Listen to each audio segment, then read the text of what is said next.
Hey guys, welcome back to the channel. This is story about what if Naruto changes his personality after Wave Part 1. Before I start, please do support for more amazing content and comments for Part 2. Do consider to subscribe my channel and share my video to your friends and check out the description as well. Let's start the video. Tenten felt a shiver that went all the way up and then down her spine. She knew something was wrong, something was very wrong. She could just feel it. She had stopped her throwing shurikens and kunai at her two teammates. Tenten, is something wrong? Guy asked. No. It's nothing, Guy-sensei, Tenten said, though in the back of her mind she knew something wasn't right and that worried her greatly. She went back to her throwing, but her mind wasn't on the task at hand. A few days later, Tenten stood by the gate awaiting for someone to return. She knew she had to be there for some reason. It came from deep in her gut telling her this. Thankfully her team had a day off so she could be here. Soon she saw a group heading towards the gates. She knew who one of them was just by their spiky yellow hair, but she could also sense there was something was amiss too. Oh no, she mumbled, now knowing why she had to be here. Team 7 were heading back after what was supposed to be a simple C-rank mission, but turned into something more.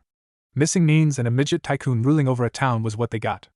In the end they liberated the town, and all seemed well. But that was just on the outside. Former Umbu captain and now Jounin Kakashi Hatake was worried, very worried about one of his students. After the battle on the bridge, the student had been silent. This wasn't normal for the usually brash and loud blonde. Something had happened, but he didn't know what, and whenever he tried to talk to the blonde about it he was nowhere to be found. The blonde's two teammates noticed the change too, and it made them feel quite uneasy. This wasn't normal behavior from the blonde. He was so quiet. His eyes were always looking, watching, observing, but not in a normal way. There was devious, scary edge to it all. Like one false move and the blonde might snap. The blonde in question was walking with his hands in his pockets and head down. They got to the gates and the blonde looked up. His eyes locked on Tenten. Pandaheim. Tenten was jolted, but knew who he was. Only one person would call her that. Kitsune? She asked. Naruto nodded happily as he embraced Tenten tightly. Tenten hugged Naruto back.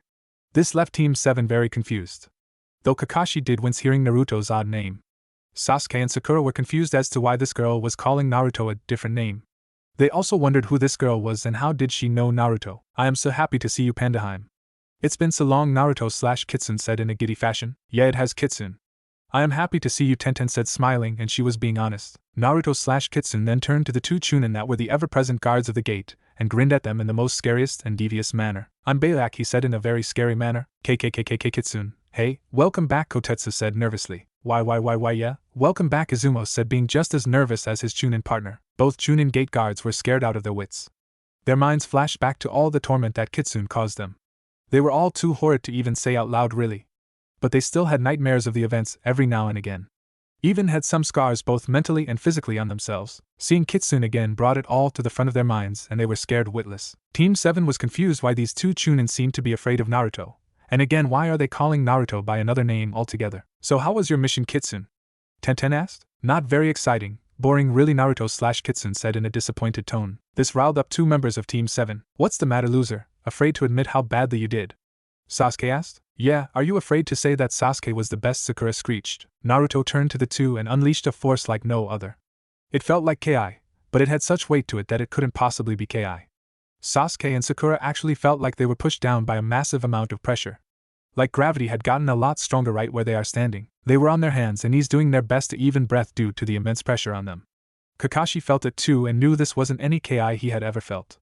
He fared a bit better though. He had to force himself to stay upright and not get on his knees like his two students. It was very hard since the Jounin never felt anything like it before. His knees were trembling trying to stay up. Kitsune, that's enough. You don't do that kind of thing to your team, Tenten chided. The great weight Team 7 felt was lifted and they were all able to breathe again. Sasuke and Sakura got up shakily and Kakashi was exhausted from trying to withstand whatever it was he was against. Aw, Pandaheim, you just had to ruin my fun, Naruto/Kitsune pouted. Tenten just sighed. Unnoticed to them was Kotetsu rushed off to alert the Hokage of what was going on.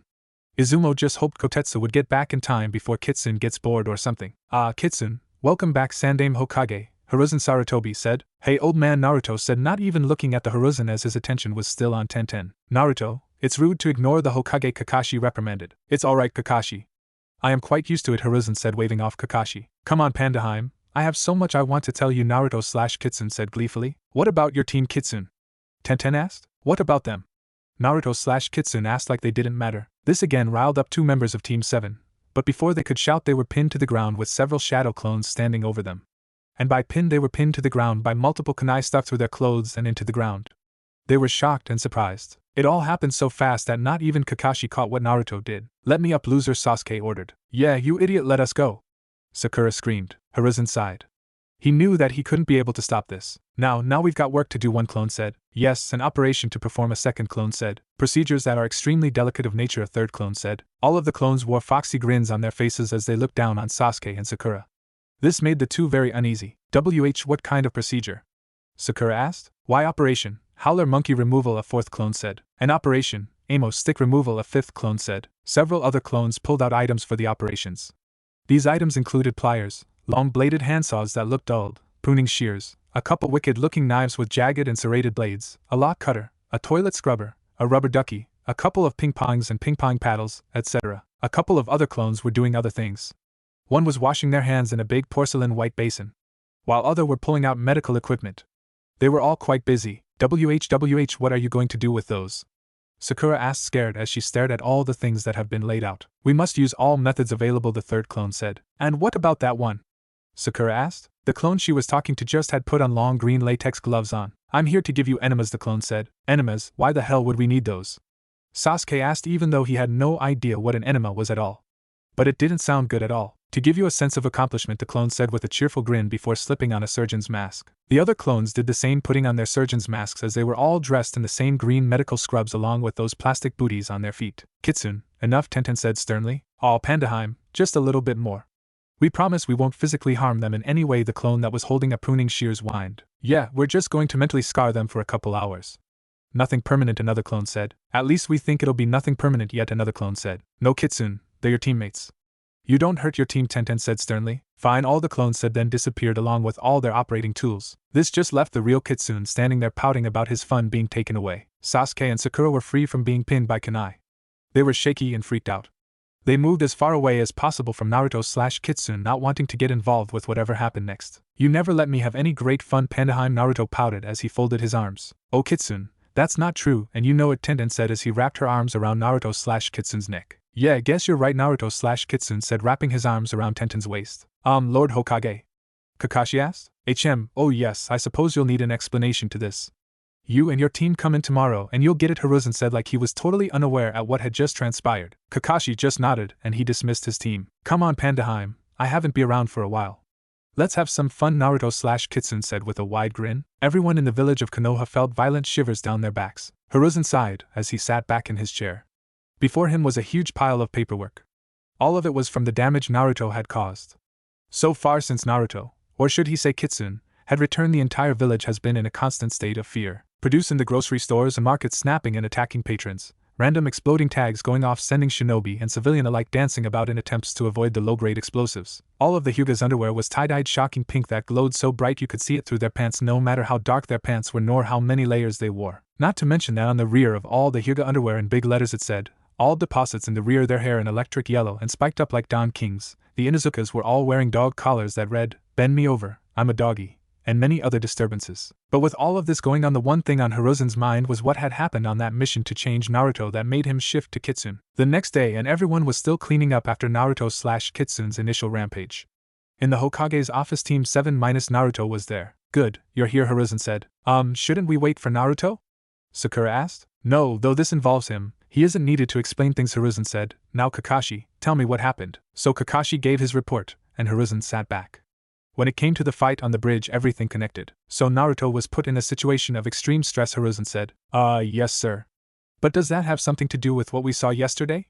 Kakashi asked. Yes, sadly it does, I am afraid, Hiruzen said with a frown. You see, when Naruto was just a child he was caught and severely beaten by a mob. This somehow damaged his psyche so bad that his mind split into two. One side is the Naruto we all know and the other is his altered personality Kitsune. Now don't ask me why he decided to call himself that. I've tried asking and he never gives me an answer. Well, an answer that makes sense. Anyway, the Yamanaka did their best to block off the Kitsune part, but when Naruto is in extremely stressful situations Kitsune can appear. Now Kitsune loves playing pranks, as you've probably already heard by now. This goes with the fox's playful nature, but Kitsune can be very dangerous since he doesn't seem to have any control till he met Tenten. She's the only one who can stand and handle Kitsune, really, Hiruzen said. Sir, why wasn't I told of this? Kakashi asked. I didn't think of it at the time. Besides, this is a secret, and not something to put in an academy student's file where anyone could read, Hiruzen said. So is he stuck like that? Sakura asked. I don't know. I honestly don't, Hiruzen said with a heavy sigh. He, old man. Everyone turned to the window to see Naruto/Kitsune standing there on the windowsill. But he wasn't wearing his typical orange jumpsuit. What he was wearing was black bodysuit with blood-red stripes that ran along his ribcage like tiger stripes. The bodysuit had a hood that Naruto was wearing at the moment. He was wearing fingerless gloves with metal spikes on the knuckles and black combat boots that were steel-toed. On his back was a rucksack. He was also wearing a dusty brown cloak over the bodysuit that had many pockets. Hello Kitsune, new look? Hiruzen asked. Yeah, had to ditch whatever the hell I was wearing. It just didn't suit me, Naruto/Kitsune said, then hopped inside. Don't think you'll get a date with me because you tried to dress cool. Sasuke is still cooler than you, Sakura said. Why the hell would I want to go out with such a screeching loud flat-chest pink thing like you when I have Pandaheim, my one true love? Naruto/Kitsune asked. Sakura shrieked as she charged in to punch Naruto. But she forgot this wasn't the same Naruto she had always dealt with. As she got close, Naruto/Kitsune sidestepped the wild punch and grabbed her wrist. He yanked it back sharply, causing her to gasp loudly in pain. Then he pinned her arm behind her back and slammed her to the ground hard. He kept her arm pinned with his knee as he pulled her head up by her hair. This all happened in a matter of seconds that surprised Kakashi and Sasuke since they never saw Naruto move so fast ever. Hiruzen had though. Kitsune, release Sakura, Hiruzen said calmly. In a minute, old man. Pinky the androgynous here needs a haircut, Kitsune said. He then pulled out a kunai and began cut all of Sakura's hair off till it was in a messy short crop cut. Sakura cried out as she tried to get out of Naruto's pin, but since she never trained a day in her life he couldn't. When he was done there was locks of pink hair everywhere. There, now you look better, Butch, Kitsune said. I'll kill you! Sakura screamed as she pulled out a kunai. Before Hiruzen could stop her she stabbed Kitsune, but Kitsune then turned into a big blob of blood that then turned to a big puddle on the floor. Sakura gasped and jumped back from the now pool of blood on the floor. She just stared at it with shock and horror. She had also dropped the kunai too. What was that? Kakashi asked, surprised. A blood clone, Hiruzen said. Blood clone? What's a blood clone? Sasuke asked. It's a clone that is made up of the user's own blood, Tenten said. This had everyone turned to Tenten. She had entered the office without being noticed. Sorry for interrupting, but I knew Kitsune would be here and came to keep an eye on him, Tenten said. A wise move, I should have thought of it, Hiruzen said. Why do you like to spoil my fun, Pandaheim, Kitsune said as he popped up from behind the couch. Someone has to, Kitsune. What, you don't like spending time with me? Tenten asked as she protruded her bottom lip and let it quiver a bit. No, I love spending time with you, my Pandaheim, Naruto said as he rushed into a tight embrace with Tenten. Tenten smiled as she hugged Kitsune back. Again, this was so weird for Team 7. As of right now, I am putting your team on hold, Kakashi. There's no telling how long Kitsune will be around and I can't risk the village from any more harm than what Kitsune can do, Hiruzen said. Alright, vacation. Kitsune shouted. Tenten, you'll have to be with Kitsune to keep him under control. So you're relieved of your duties on Team 9. I'll let your sensei know, Hiruzen said. Tenten nodded. She knew this was more important than her team. She knew without her presence Kitsune could get out of control. She had a bit of a calming effect on Kitsune, and was the only one that could make him behave, somewhat. She sometimes gets tugged into whatever mayhem Kitsune was into, but she couldn't help it. He just knew how to pluck at her heartstrings. Good, you're all dismissed, Hiruzen said. Come on, Pandaheim, let's go, Kitsune said as he wrapped an arm around Tenten's waist and they went out the window. The next few days Tenten spent with Kitsune. It was a lot of fun since she hadn't been with Kitsune for a while. At the moment Kitsune and Tenten were eating at Ichiraku. It was the only place that wasn't fazed by the appearance of Kitsune. Ayam and Tucci just greeted Kitsune like a customer returning. My ramen princess, I've returned, Kitsune greeted in a charming debonair way as he kissed Ayam's hand. Ayam giggled. Always the charmer. Huh, Kitsune, she said with a smile and a nice pink hue on her cheeks. But of course. But I always keep my true attentions to my Pandaheim, Kitsune said. Tenten smiled and ordered her ramen, and Kitsune did the same. Tenten, what brought Kitsune back? Ayam asked. It happened on Naruto's last mission. It was supposed to be a usual C rank, escort a bridge builder home, but it turned into an A rank really. I don't know a lot of the details since Kitsune doesn't feel like sharing them. But whatever happened, Naruto isn't here anymore and I don't know if it's permanent, Tenten said. I see, Ayam said with a slight frown. Even though she really liked Kitsune, she always missed when Naruto was gone since she enjoyed the sunny blonde a lot. Tenten and Kitsune ate their ramen and then paid for it. They left only for Tenten to run into her team. Yash! Tenten, my most youthful student. I've heard some most alarming news, Guy said. Hi, Guy sensei, Tenten greeted with a sigh. Naruto wasn't paying much attention as he stared Tenten's two teammates. He looked the two up and down like he was analyzing them in some way. Pandaheim, who's the emo princess? Kitsune asked. Kitsune, that's Neji Hyuga. He's a guy, Tenten said. What the, that can't be a guy. It's got long hair. Do looks like a woman, Kitsune said pointing at the Hyuga. Neji Hyuga glared at Kitsune. Hey, I know, Kitsune said with a grin. He then began to perform hand signs. Entrance music jutsu. He called. Nothing happened. What was that supposed to be? Neji asked. Oh, it's a jutsu I made. You see, Whenever you enter anywhere, music will play, Kitsune said. There was confusion in this, observed Kitsune said. He dropped his rucksack that he always carried around and then opened it up and began to rummage through it. Ah. He then pulled out a door frame. He set it up. Go on, walk on through, he said. Neji looked dubious about this, and wasn't going to when he was shoved through the doorframe by a clone Kitsune had made without hand seals. Soon music began to play. Dude looks like a lady by Aerosmith. What in the world? Guy asked. See, awesome isn't, Kitsune said, extremely proud of himself. Neji just glared at Kitsune. Guy-sensei, is this youthful or not? A boy, who looked disturbing similar to Guy, asked. I'm not sure, Guy said with a frown. Pandaheim, what are they talking about? Kitsune asked, confused. You don't want to know, Kitsune, Tenten said. How, why? Kitsune asked, squint-eyed. Trust me, you don't want to know, Tenten said. Kitsune just shrugged, then his eye caught something else and grinned. Tenten saw this and sighed as she knew this could be more trouble, but followed since she also felt the fun thrill of what was possibly to come. It was just another day in Konoha. That's when loud screams pierced the air. Okay, maybe it wasn't going to be a normal day after all. Ever since Kitsune had re-emerged, the whole village was on edge. Everyone was on guard, shinobi and civilian alike, not knowing if they'd be the next target of Kitsune's pranks. It was nerve-wracking not knowing what could be around the corner. There had been pit traps right in the middle of the street to falling anvils a la Looney Tunes landing on several unsuspecting persons. Then there were the numerous Asumi products being used. A constant state of fear had swept throughout the village, though it did keep all shinobi on high alert, so it did have an unseen perk. Now back to the screaming. Well, those screams came from the Akimichi compound. The entire Big Bone family had just finished eating when they all got mighty powerful diarrhea. It was so bad, it was painful, and the stench carried all the way over to the Inuzuka compound. The Akimichi compound would need to be fumigated for weeks before it could be lived in again. Music to my ears, don't you just love to start the day with a massive prank, Pandaheim? Kitsune asked as he gazed upon the village with a wide grin. Tenten shook her head. She couldn't believe that she went along with this one. She helped Kitsune gather all the very special laxatives that were needed in this prank. Come on, Pandaheim, I think the emo duck needs a good wedgie. Maybe that will loosen the rod up his butt, Kitsune said, then hopped off his perch. Tenten followed. Sasuke was in the middle of training. It didn't bother him that his team was on reserve. They just slowed him down anyway. He had a mission he needed to complete, a goal, an ambition. Nothing was going to deter him at all. He was an Avenger. He would go off alone to complete his task. All he needed was a badass cape that could whip around him whenever he moved. Yeah, that would be so sweet. Hiya, emo duck. Sasuke turned and saw Kitsune and Tenten standing there. How'd they get in though, was the question racing through his mind. What are you doing here, loser? He grunted. Wedgie, Kitsune shouted. Sasuke felt his undershorts get yanked up and then he felt the waistband get pulled over his head. Kitsune, did you just give the last Uchiha an atomic wedgie? Tenten asked. Yeah, I was going to do a normal one, but thought why stop there, Kitsune said with a wide grin. The two watched as Sasuke struggled to remove the waistband of his underwear from his head, but it was so tight. His head was craned back almost painfully. His arms were flailing around and he could while his groin was being totally squished. No wonder he's always in a grumpy mood, he wears tight panties, Kitsune said. Tenten just watched in amusement then pulled out a camera. This was too good to not capture. Maybe she can make flyers and send them around. Team 8 were in the middle of training. Their sensei Kurenai was watching over them all and was pleased with their progress. She was thinking about nominating her team for the upcoming Chunin exams. She knew they'd be held within the village this year and that meant her team would have the home field advantage. Yay! Fresh meat. This had Team 8 turn and they saw Kitsune staring at them with a very scary grin. All of them felt a sense of dread though they weren't sure why they were feeling it. Is that Naruto? Kiba asked. It appears so, but there's something different about him.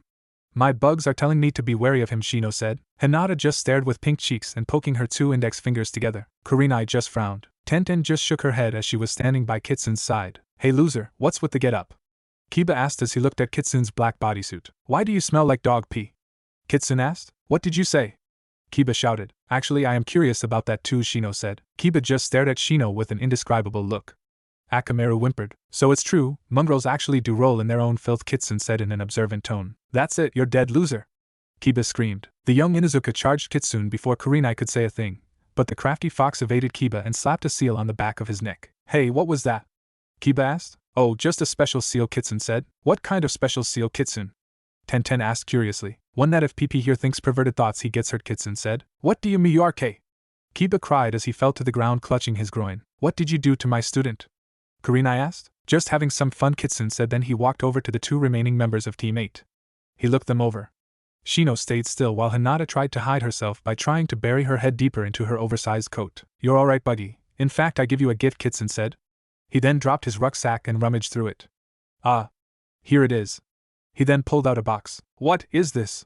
Shino asked. Condoms, Kitsune said brightly. Kitsune, Where did you? Never mind, I don't want to know where you got those, Tenten said, shaking her head. Shino just stared at the box, but then it was shoved into his hands. Enjoy. And remember, safe sex is safer for everyone, Kitsune said like he was on a PSA. Kurenai just stared at Kitsune, unable to say a thing.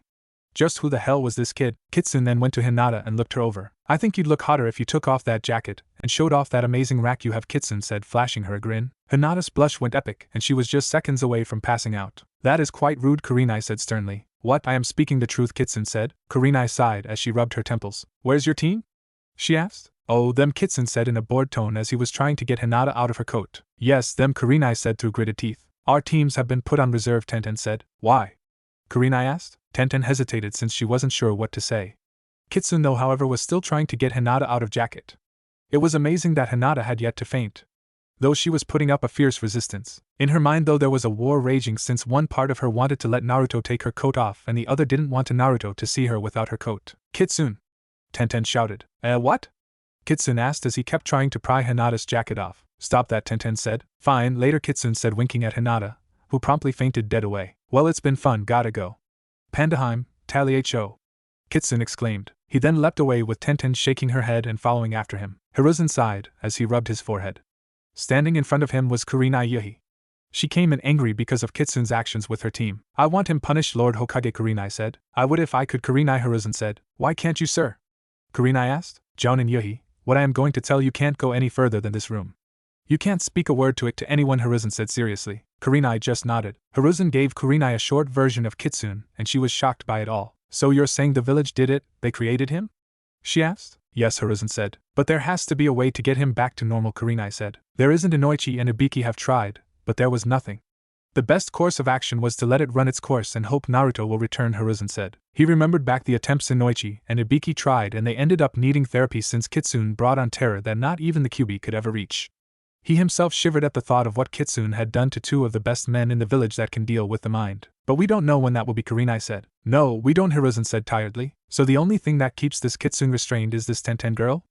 Kurenai asked. Yes, without her I fear that there'd be no barrier to protect us from Kitsune.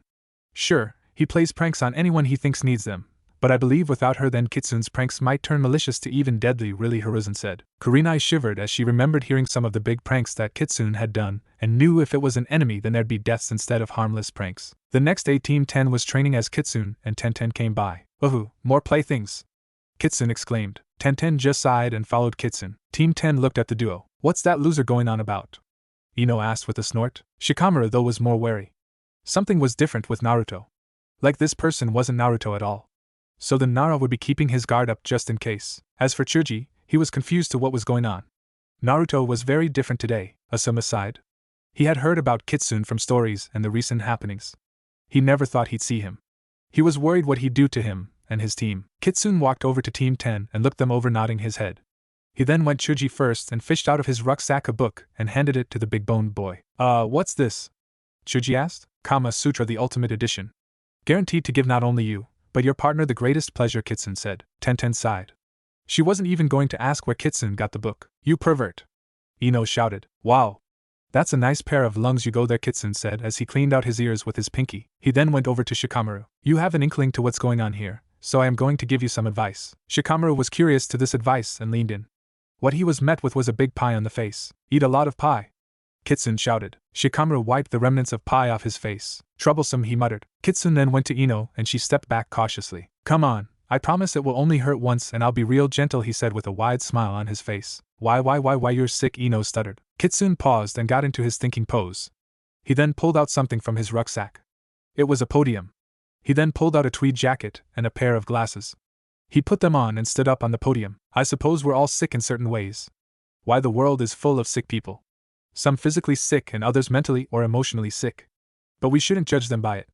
We should embrace them and encourage them to try and face their sickness, overcome it so they can live somewhat normal lives. They are people after all, no matter how sick they are. There's a horrible stigma on people who are considered sick, and I say this stigma must be halted. We must embrace all those who are sick around us, since aren't they still humans deep down inside, Kitsune said. Tenten sighed as she shook her head. Kitsune, please get off your soapbox, she said. Fine, Pandaheim, Kitsune said as he hopped off the soapbox that he was standing on behind the podium. What the hell is wrong with you, loser? Ino asked. A lot is wrong with me, Screamer, but I am at one with my problems, are you? Kitsune asked in a very zen-like way. Ino didn't even know what to say to that. As for Asuma, he was nervous. Then he saw Kitsune walk up to him. He rummaged through his rucksack and pulled out something and handed it to him. Asuma was nervous to take it. "Take it, smokestack. It's the finest tobacco I could find and roll," Kitsune said. Asuma took it and opened the pack and found it was cigarettes. He pulled one out and sniffed it, and it smelled fine. So he lit it up and he began to see and smell things that weren't even there. He was tripping out. "Asuma-sensei!" Ino shouted. "Kitsune, what did you do?" Tenten asked. "Just gave them a bit more buzz, adding a lot of psychedelic mushrooms and stuff," Kitsune said like it was no big deal. Tenten just shook her head. "Well, let's be off. More people to visit," Kitsune said. He and Tenten left as Team 10 tried to get through to their drug-addled sensei. Well, Ino and Shikamaru were trying to help Asuma. Shuji was looking through the book he got with bright red cheeks. "Damn, I need to know where Kitsune got this shit. It's so far out," Asuma thought. A loud explosion was heard and it came from the guard station at the gate. Izumo and Kotetsu came out of the now blown up and smoking guard station coughing. "Damn it, Izumo. I told you not to open that box," Kotetsu said. "But it said it wasn't a bomb," Izumo said. "And you believe that?" Kotetsu said incredulously. "Well, yeah, it said on the tag specifically that it wasn't a bomb," Izumo said. Kotetsu so wanted to beat his friend up for being so stupid, but he began to get itchy. "Damn it, itching powder," he cursed. He and Izumo began to scratch everywhere, but couldn't get any relief. They got so involved in their predicament that they didn't notice a crowd gathering. "Shit, we got to strip to scratch," Izumo said. "That's the smartest thing you've said all day," Kotetsu said. So they stripped themselves of their clothes as they kept scratching. There were loud gasps, and this made the two Chunin stop in their tracks. "Shit," they both uttered. On a rooftop above the action, Kitsune sat laughing his ass off. Tenten was with him. "That wasn't any normal itching powder," Tenten commented. "Very deductive, my lovely Pandaheim," Kitsune said as he smoked a pipe and was wearing a deerstalker. Tenten rolled her eyes. "What kind of itching powder was it, Kitsune?" she asked. "My own little invention," Kitsune said with a foxy grin. "Are you going to tell me?" Tenten asked. "Of course, Pandaheim. I could never keep secrets from you," Kitsune said. Tenten waited. "That itching powder is mixed with certain other things that makes it stick to the skin better, and makes it harder to wash off.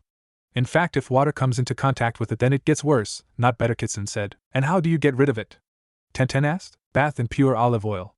That stuff is the only way to remove my special itching powder," Kitsune said. Tenten shook her head. She was always amazed how creative and innovative Kitsune could be when he felt like it, which was most of the time. There was loud commotion going on in the council chambers. The civilian side was shouting loudly about all the pranks they'd be under siege with, and how they were losing business because of it. The shinobi side was annoyed by all the shouting. Hiruzen finally quieted everyone down. "You have got to do something to stop that hell beast," the civilian shouted. "And what do you suppose I do?" Hiruzen asked. "Kill him." Many shouted. The shinobi side disagreed to this. Yes, Kitsune was a big nuisance, but he was also helping them by revealing all the security holes they had not only around the village, but their own compounds too. It humbled them some. But yeah, they still didn't like getting pranked. "I will not do that against one of my own shinobi," Hiruzen said firmly. "But he must be stopped. I am losing so much money to that demon," another civilian said angrily. Hiruzen snapped his fingers and Umbu took the council member away. This shocked the council. "He broke my law," Hiruzen said plainly. The sound of clapping was heard and everyone turned to see Kitsune there standing on the ceiling. "Good show, old boy. A jolly good show," Kitsune said in a posh British accent. "What are you doing here?" A pink-haired shrieker shouted. "Wow, 2 hollers. I didn't know it had spread," Kitsune said as he cleaned his ear out with his pinky. "Kitsune, what are you doing here?" Hiruzen asked with a sigh. I was bored," Kitsune said. This made everyone go on alert. If Kitsune was bored, then that meant they might be his next target. "So which one of you wants to be my next victim?" Kitsune asked with a wide grin. This made everyone in the room sweat. They began pointing fingers at each other in hopes drawing attention away from themselves. Kitsune watched all of this amused. He wasn't actually bored, but was playing a mind game with them all. That was just as fun as actually pranking them. Oh, so many choices. So hard to decide. "I mean, what hadn't I done to you all?" Kitsune said as he tapped his chin as he eyed the civilian council with devious eyes. The shinobi side did their best to contain their laughter. Watching Kitsune mess with the civilian side was very amusing.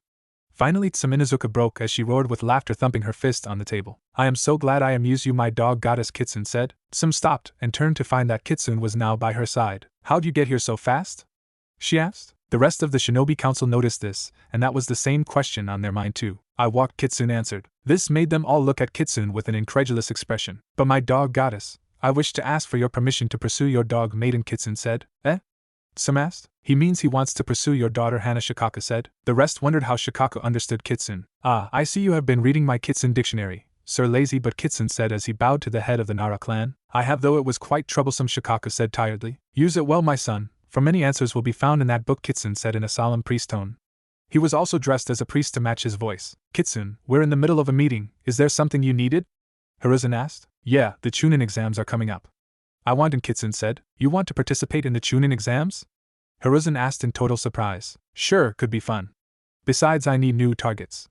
These are all getting stale, Kitsune said as he gestured to the civilian side of the council. Kitsune's request was granted faster than you could say yes, really. The civilian council shouted their approval and hopes for Kitsune to leave the chambers and them alone. Great, I can't wait. And for those who voiced their consent, I'll be leaving prizes at your homes. By Kitsune said. The chamber emptied faster than ever before as the civilian council ran to their homes in hopes to stop whatever Kitsune's prize was for activating. This left the chamber pretty much empty. Well, old man, you can go back to work, Kitsune said. Hana blinked as she stared at her mother. Mom, are you insane? She asked. No, I'm complete sane, Honeytsum said. But why did you agree to such a thing? Hana asked. Honey, you're not getting any younger. Kitsune seems interested in you. So why not, Some said. But he's always with that Tenten girl. What chance do I have? Hana asked, then paused at what she said.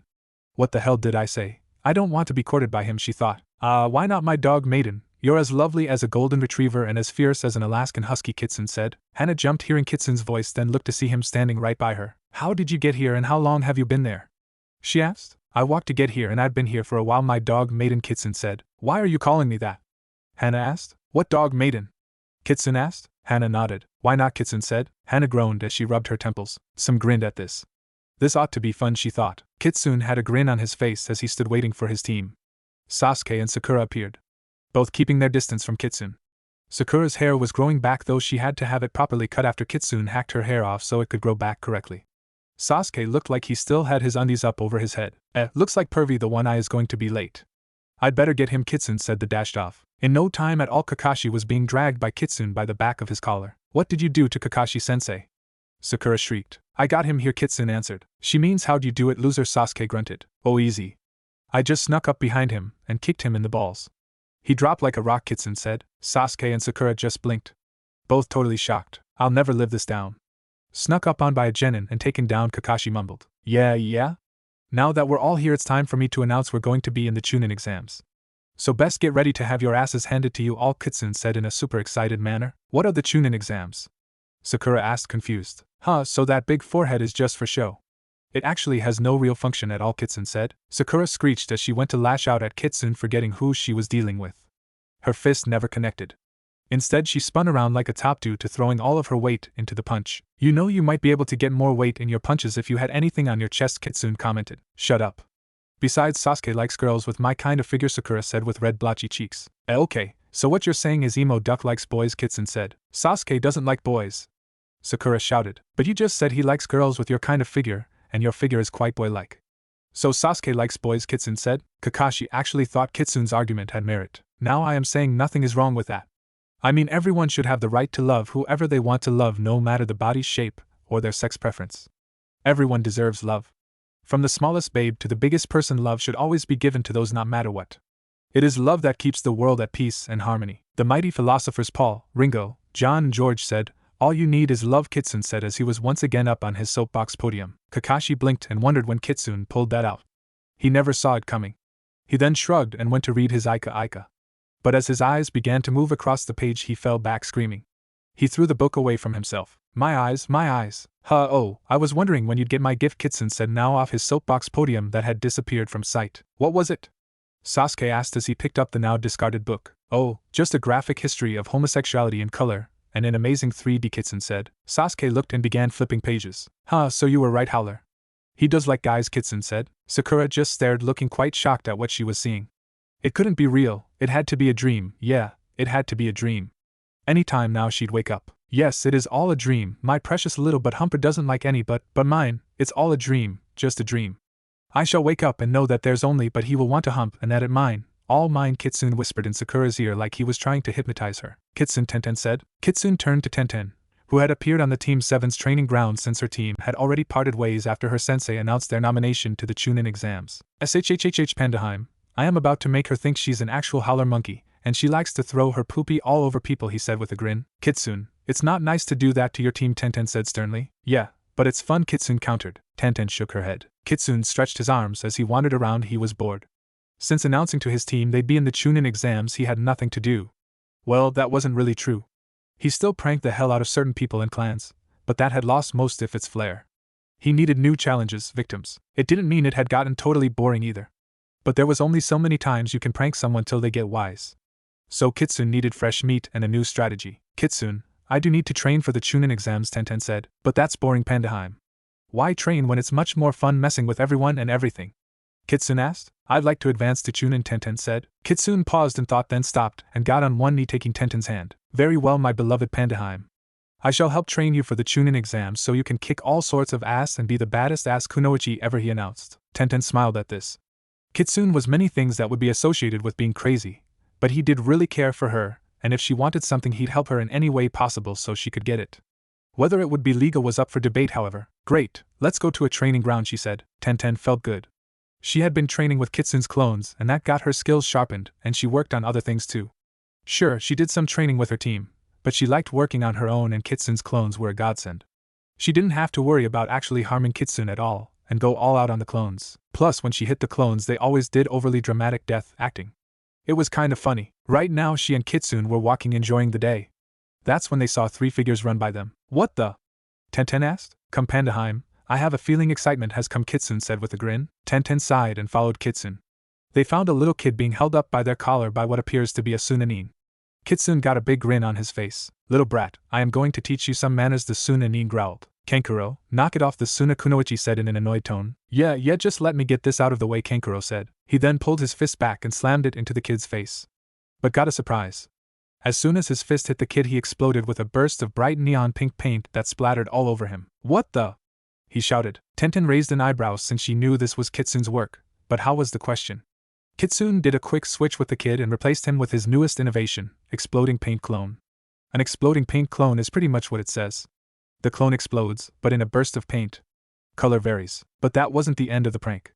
Above Kankuro's head was a big banner that said, "Congrats, you're a girl," with a flashing green neon arrow pointing down at Kankuro. The Suna Kunoichi looked shocked as she had specks of neon pink paint on her due to being close to Kankuro. Who did this? Kankuro growled as he wiped the pink paint from his eyes. Hiya, Pinky, Kitsune said, waving his hand. It was you? Kankuro growled. Kitsune just smiled. You're dead, Kankuro said as he began to shrug a pack off his back. You're going to use Crow? The Suna Kunoichi asked. Yeah, this bastard deserves it, Kankuro said. Actually, you're the ones in trouble, Tenten said, stepping in. You were going to harm a Konoha civilian in front of Konoha shinobi. Suna and Konoha may be allies, but we don't take it kindly when even our allies try to pick on our civilians. Not to mention Bobo the clown here was going to hit the Hokage's grandson, Kitsune chirped in. He knew of Konohamaru due to Naruto's memories, which he could access. You idiot! The Suna Kunoichi said as she raised and then lowered her big folded fan onto Kankuro's head. Oh. That hurt, Temari, Kankuro grumbled as he rubbed his sore head. You're the one who tried to assault a relative of the Hokage, idiot, Temari said. So you're here for the Chunin exams? Kitsune asked. Yeah, we are, Temari said. Good, then call out your little friend from the tree, Kitsune said. Soon a swirl of sand appeared and a red-haired boy appeared. He was pale with dark circles under his eyes. Kankuro, you're a disgrace to the village, he said. Gaara, Kankuro stuttered. Kitsune walked up to Gaara and looked him over. You need to loosen up. Oh, I know, he said as he rummaged through his sack. He then pulled out a doobie the size of a cigar and shoved it into Gaara's mouth. Then he lit the other end of the doobie and Gaara inhaled. Kitsune, is that what I think it is? Tenten asked. Yeah, some of the best shit in the whole world, Pandaheim, Kitsune said proudly. Tenten again didn't feel like she should ask how Kitsune got these drugs. Gaara though began puffing on the doobie, and when he finished he blew out big smoke rings, as hazy smoke encircled him like clouds around a mountain top. Now that's some good shit, he said, now as high as a kite. What did you do? Temari asked, absolutely stunned at what she was seeing. I relaxed him, Kitsune said, waiting for her to say thank you. Temari and Kankuro were very nervous though, since they knew what Gaara held. What they didn't know was Kitsune's weed he had put in the doobie was super potent, and would have killed normal people, but for Jinchuriki like himself this mellowed them out. Even the Biju inside. So right now Shikaku was as high as Gaara and wanted munchies, not blood. You gots any mores? Gaara asked with slurred speech. Heck yeah, here, Kitsune said as he pulled out 6 1-pound bags and handed them to Gaara. As well as handed Gaara some rolling paper and an instruction pamphlet entitled, How to Roll Your Own Joints in 7 Easy Steps. Thanks, so going to enjoy this shit, Gaara said as he kept puffing on the doobie. Right, glad to be of help, Kitsune said. Let's us go, my peeps, Gaara said, then left as he puffed away. Temari and Kankuro weren't sure what the heck was going on, but followed Gaara. Soon it was time for the Chunin exam and Kitsune met his team just outside. Yo! Ready to have your asses handed to you in supreme and hilarious fashion? Kitsune asked. Sasuke just brooded and Sakura gulped. They entered the academy building and made their way up. They found a big crowd of genin milling around a doorway. Come on, please let us enter, Tenten pleaded. My Pandaheim, Kitsune said. He then saw one of the ninja blocking the door push Tenten down, and Kitsune saw red. No one hurt his Pandaheim. He dashed forward quicker than lightning and had the ninja stripped naked, hog-tied and wearing a diaper with a big red heart on the rump and a pink pacifier in their mouth. No one, and I mean no one, messes with my Pandaheim, Kitsune growled. Everyone took a few steps back, feeling the immense pressure Kitsune was giving off. They couldn't find any air to breathe. Tenten got up and sighed. It's alright, Kitsune, she said gently. Kitsune relaxed, and that made everyone breath again. You alright, Pandaheim? He asked. I'm fine, Kitsune, Tenten said. Kitsune nodded and then looked around and frowned. Well, best to get going, he said. Humph. Let's leave all the idiots down here under that pathetic excuse of a genjutsu, Sasuke crowed. Congrats, emo duck. You just won the Giant Ass of the Day award, Kitsune said. He then handed Sasuke a trophy that had a bronze naked but with a plaque underneath that had Sasuke's name, date, and the name of the award. What is this, loser? Sasuke asked as he looked at the bronze butt. Well, emo duck, you just messed with the first part of the exam, thus being stupid since this was to weed out competitors, Kitsune said. Whatever, I am an Uchiha. I can beat anyone, Sasuke boasted. Excellent, really it is. But can you say it with more feeling? Kitsune asked like he was a director on a movie set. Actually, he was sitting in a director's chair with a blowhorn. What are you talking about, loser? Sasuke asked with gritted teeth. Well, you sound so monologish. I mean, yeesh. Spice it up some, Kitsune said. None of the genin standing there were sure what to make of Kitsune. Kitsune, we need to go so we won't be late, Tenten said. Right, Pandaheim, let us go, emo duck and pink howler. Your ass kicking is awaiting, Kitsune said. They headed up with Team 9. Kakashi met his team at the door and wished them good luck. When they entered, Neji's entrance music began. Dude Looks Like a Lady by Aerosmith, making everyone in the room look at the group. Neji sighed tick since he had to deal with this every time he entered a room. No matter what, so every one of the Hyugas always knew where he was really. He couldn't even go to the bathroom without his entrance music playing. Team 8 and 10 came over, though they kept their distance from Kitsune. Kitsune, though, didn't seem to care as he was with his Pandaheim. Sasuke, you're here! Ino shouted as she leapt at the Uchiha. She latched on and began to rub herself against her target happily. She then looked up and her eyes went wide. She was actually hugging and rubbing Shikamaru of all people. She screamed as she jumped back. Shikamaru looked very annoyed and red-faced. He so didn't need to know how Ino felt against him like that. It was all so very troublesome. As for Sasuke, he was right next to Chuji and dressed baby blue onesie that read, I'm emo, I need my baba and a diaper change. The rest of the rookie genin were baffled how this all happened, while Tenten sighed and looked at Kitsune, who looked amused at his work. Some of the other genin in the room laughed at this. It dissolved the tension in the room. You know you're a loud bunch of genin with glasses said. And you look like you enjoy getting rogered in the loading docks, Kitsune said. This had everyone look at Kitsune. What, am I the only one who thinks the guy likes getting bored from the rear? I mean, all he needs is a shirt that says Kitsune said. Then a devious smile appeared on his face. He went to his rucksack and rummaged through it. He then pulled something out and forcefully put it on the glasses wearing genin. When it was done, the genin was wearing a bright neon shirt with neon pink lettering that boldly said, Shipments in the rear. All packages must be huge. Kiba couldn't help himself as he fell over laughing.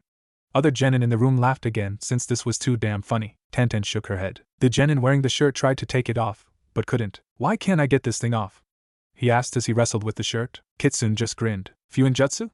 Tenten asked Kitsune. Kitsune smiled as his blue eyes twinkled, and that gave Tenten her answer. Anyway, you all best be quiet, the glasses wearing genin said. Yeah, like we'd believe you, Kiba snickered. Who are you? Sasuke demanded. My name is Kabuto and I've been to these exams, he said. How many? Sakura asked. 7, Kabuto answered. Man, you must suck, Kiba barked out. He probably does, as well as blows too, Kitsune mumbled. Tenten couldn't help but smile at this since Kabuto did look like the type to be on his knees. I can help you all out. I got these cards that give you info on all the competitors here, Kabuto said. Oh, let me see, Kitsune said as he ripped the cards out of Kabuto's hands. Junk, not worth much, crap, more crap. This is worthless, no use in a fight. This one looks like it needs to get bedded more. Wouldn't trade for a Willie Mays card. Definitely toss that one. Ugh, what booster pack did you get this from? Weaker than a Pikachu card. Couldn't even beat a Wadapon, Kitsune said as he flipped through the cards like he was looking through baseball cards. The rookie genin looked at Kitsune like he was mad. All worthless, Kitsune surmised as the entire deck went up in smoke. This shocked everyone, especially Kabuto since it took him so much time to get all the information. Now all lost. Dude, why'd you do that? Kiba asked. Before Kitsune could answer though, he got a customer. Yo Kitsune, my homie. I need some mores of that hot shit, Gaara said as he came over. He had a constant hovering cloud of smoke above him as he was toned out of his freaking mind and his eyes more bloodshot than ever. Ah, Gaara, my best customer behind Asuma. How much do you need? Kitsune asked as his appearance changed to wearing a dark trench coat and looking shifty. The lighting around also seemed to change like he was in a seedy alleyway. In fact, it looked like they were in a seedy alley. Kitsune put the scenery up to enhance the mood he wanted as a drug dealer. Is it just me or is Naruto trying to sell drugs to that Tsunanin? Ino asked. He isn't trying, he is, Shikamaru said. The rest of the rookie genin watched as the deal went down. They all felt uneasy watching it, though not sure what to really do. Thanks, man, I can't get enough of this shit, Gaara said, smiling wide in a creep non-bloodthirsty way. No problem, Kitsune said with his appearance returning to normal. Alright brats, shut up and find your seats. Ibiki Marino entered the room with several Chunin. Scarhead! Kitsune shouted. Ibiki froze as he saw Kitsune and beads of sweat appeared. Shit, I thought Kitsune wanting to be in the Chunin exams was all a rumor, the head of the tea, and I thought. Anyway, sit in your seat that has been assigned, he said as he kept his composure outwardly. Inside he was freaked. He still had memories of when he tried to seal up the Kitsune part of Naruto's mind. He was found in assless leather chaps and a rhinestone leather vest in a male bordello, working all that his mama gave him. And that was what he could remember. There was huge gaps that he really didn't want to ever know about. He just remembered trying to seal the Kitsune part, then bam, his stripping debut. Once everyone was seated, Ibiki went over the rules. The first part of the exam is a test. You all have to answer 10 questions. You also will have 10 points each. Each question you get wrong or miss, a point will be deducted. Points will also be deducted if you're found cheating. Your individual points will be connected to your team. So that means if you mess up, it affects your team, Ibiki said. But there are only 9 questions, Sakura said. The pink collar can count. How many fingers am I holding up now? Kitsune asked as he produced 5 clones, and they held up fingers too. Enough, I will be giving out the 10th question after 45 minutes. You may begin, Ibiki said with a tick on his forehead. As the sound of scribbling was going on, Kitsune looked absolutely bored. He thought going through the Chunin exams would be fun, but it was a snore right now. He wanted to do something, but he didn't want to get thrown out since he wanted to be with his Pandaheim. So this meant he had to be sneakier, which he took as a challenge. Challenge accepted, Scarhead. Kitsune chuckled darkly. The Chunin that heard the chuckling swallowed hard and so wished he wasn't sitting so close to Kitsune. Ibiki felt a cold shiver run down his spine. It didn't take long and some of the test papers began to come alive. They launched themselves at their test taker by biting them or snapping at them if they got too close. Others would start bad-mouthing them for their poor penmanship, while others made very suggestive innuendos in very low male baritones to the guys. For the girls, it critiqued their bodies in a very shrill, high nasally voice. It was chaos. Ibiki knew it was Kitsune, but had no evidence that could prove it was him. So he couldn't throw him out. Tenten saw this going on and shook her head. She kept writing since her test was pretty much the only one unaffected by Kitsune's prank. After 45 minutes passed and several teams eliminated, Ibiki gave out the final question. Kitsune had fallen asleep during the chaos. Ibiki wanted to pick on Kitsune, but knew that would be like poking a sleeping dragon. So he left him alone. After everyone passed the final question, a crash was heard as a window shattered. A black blob appeared and revealed a scantily clad woman only wearing a trench coat, a mesh body stocking and an orange skirt with a dang stick in her mouth. Behind was a banner that read, Anko Midarashi, number 1 sexy kunoichi. Kitsune awoke at the crash and saw this. He then held up a card that read a 3. His clones he had created gave their scores, which were 2, 1, 2, 0.5, and 1.5. What the hell, brat? What gives? Why a freaking 3? And what the hell with the other low scores? Anko asked, enraged at her score. You had a good entrance, but I deducted several points due to the fact that your proclamation is very misleading, Kitsune said. His clones all nodded in agreement, then disappeared along with their scores. They weren't needed since they had served their purpose. What the hell does that mean? Anko asked. You're not the number 1 sexy kunoichi, Kitsune said. Oh yeah, then who is? Anko asked, wanting to eliminate her competition. My lovely Pandaheim, Kitsune said. A bright spotlight shone down on Tenten and that embarrassed her immensely. She tucked her head down, feeling the heat in her cheeks. That brat, what does she have that I don't? Anko asked as she posed a very seductive pose that made several guys get nosebleeds. She's not only sexy and hot, but she got the brains to match, Kitsune said. Humph, you don't know a good thing when you can see it, brat, Anko said, crossing her arms, pouting. I can see just fine. Just my eyes only see Pandaheim, Kitsune said. Humph, whatever, no time to celebrate, brats.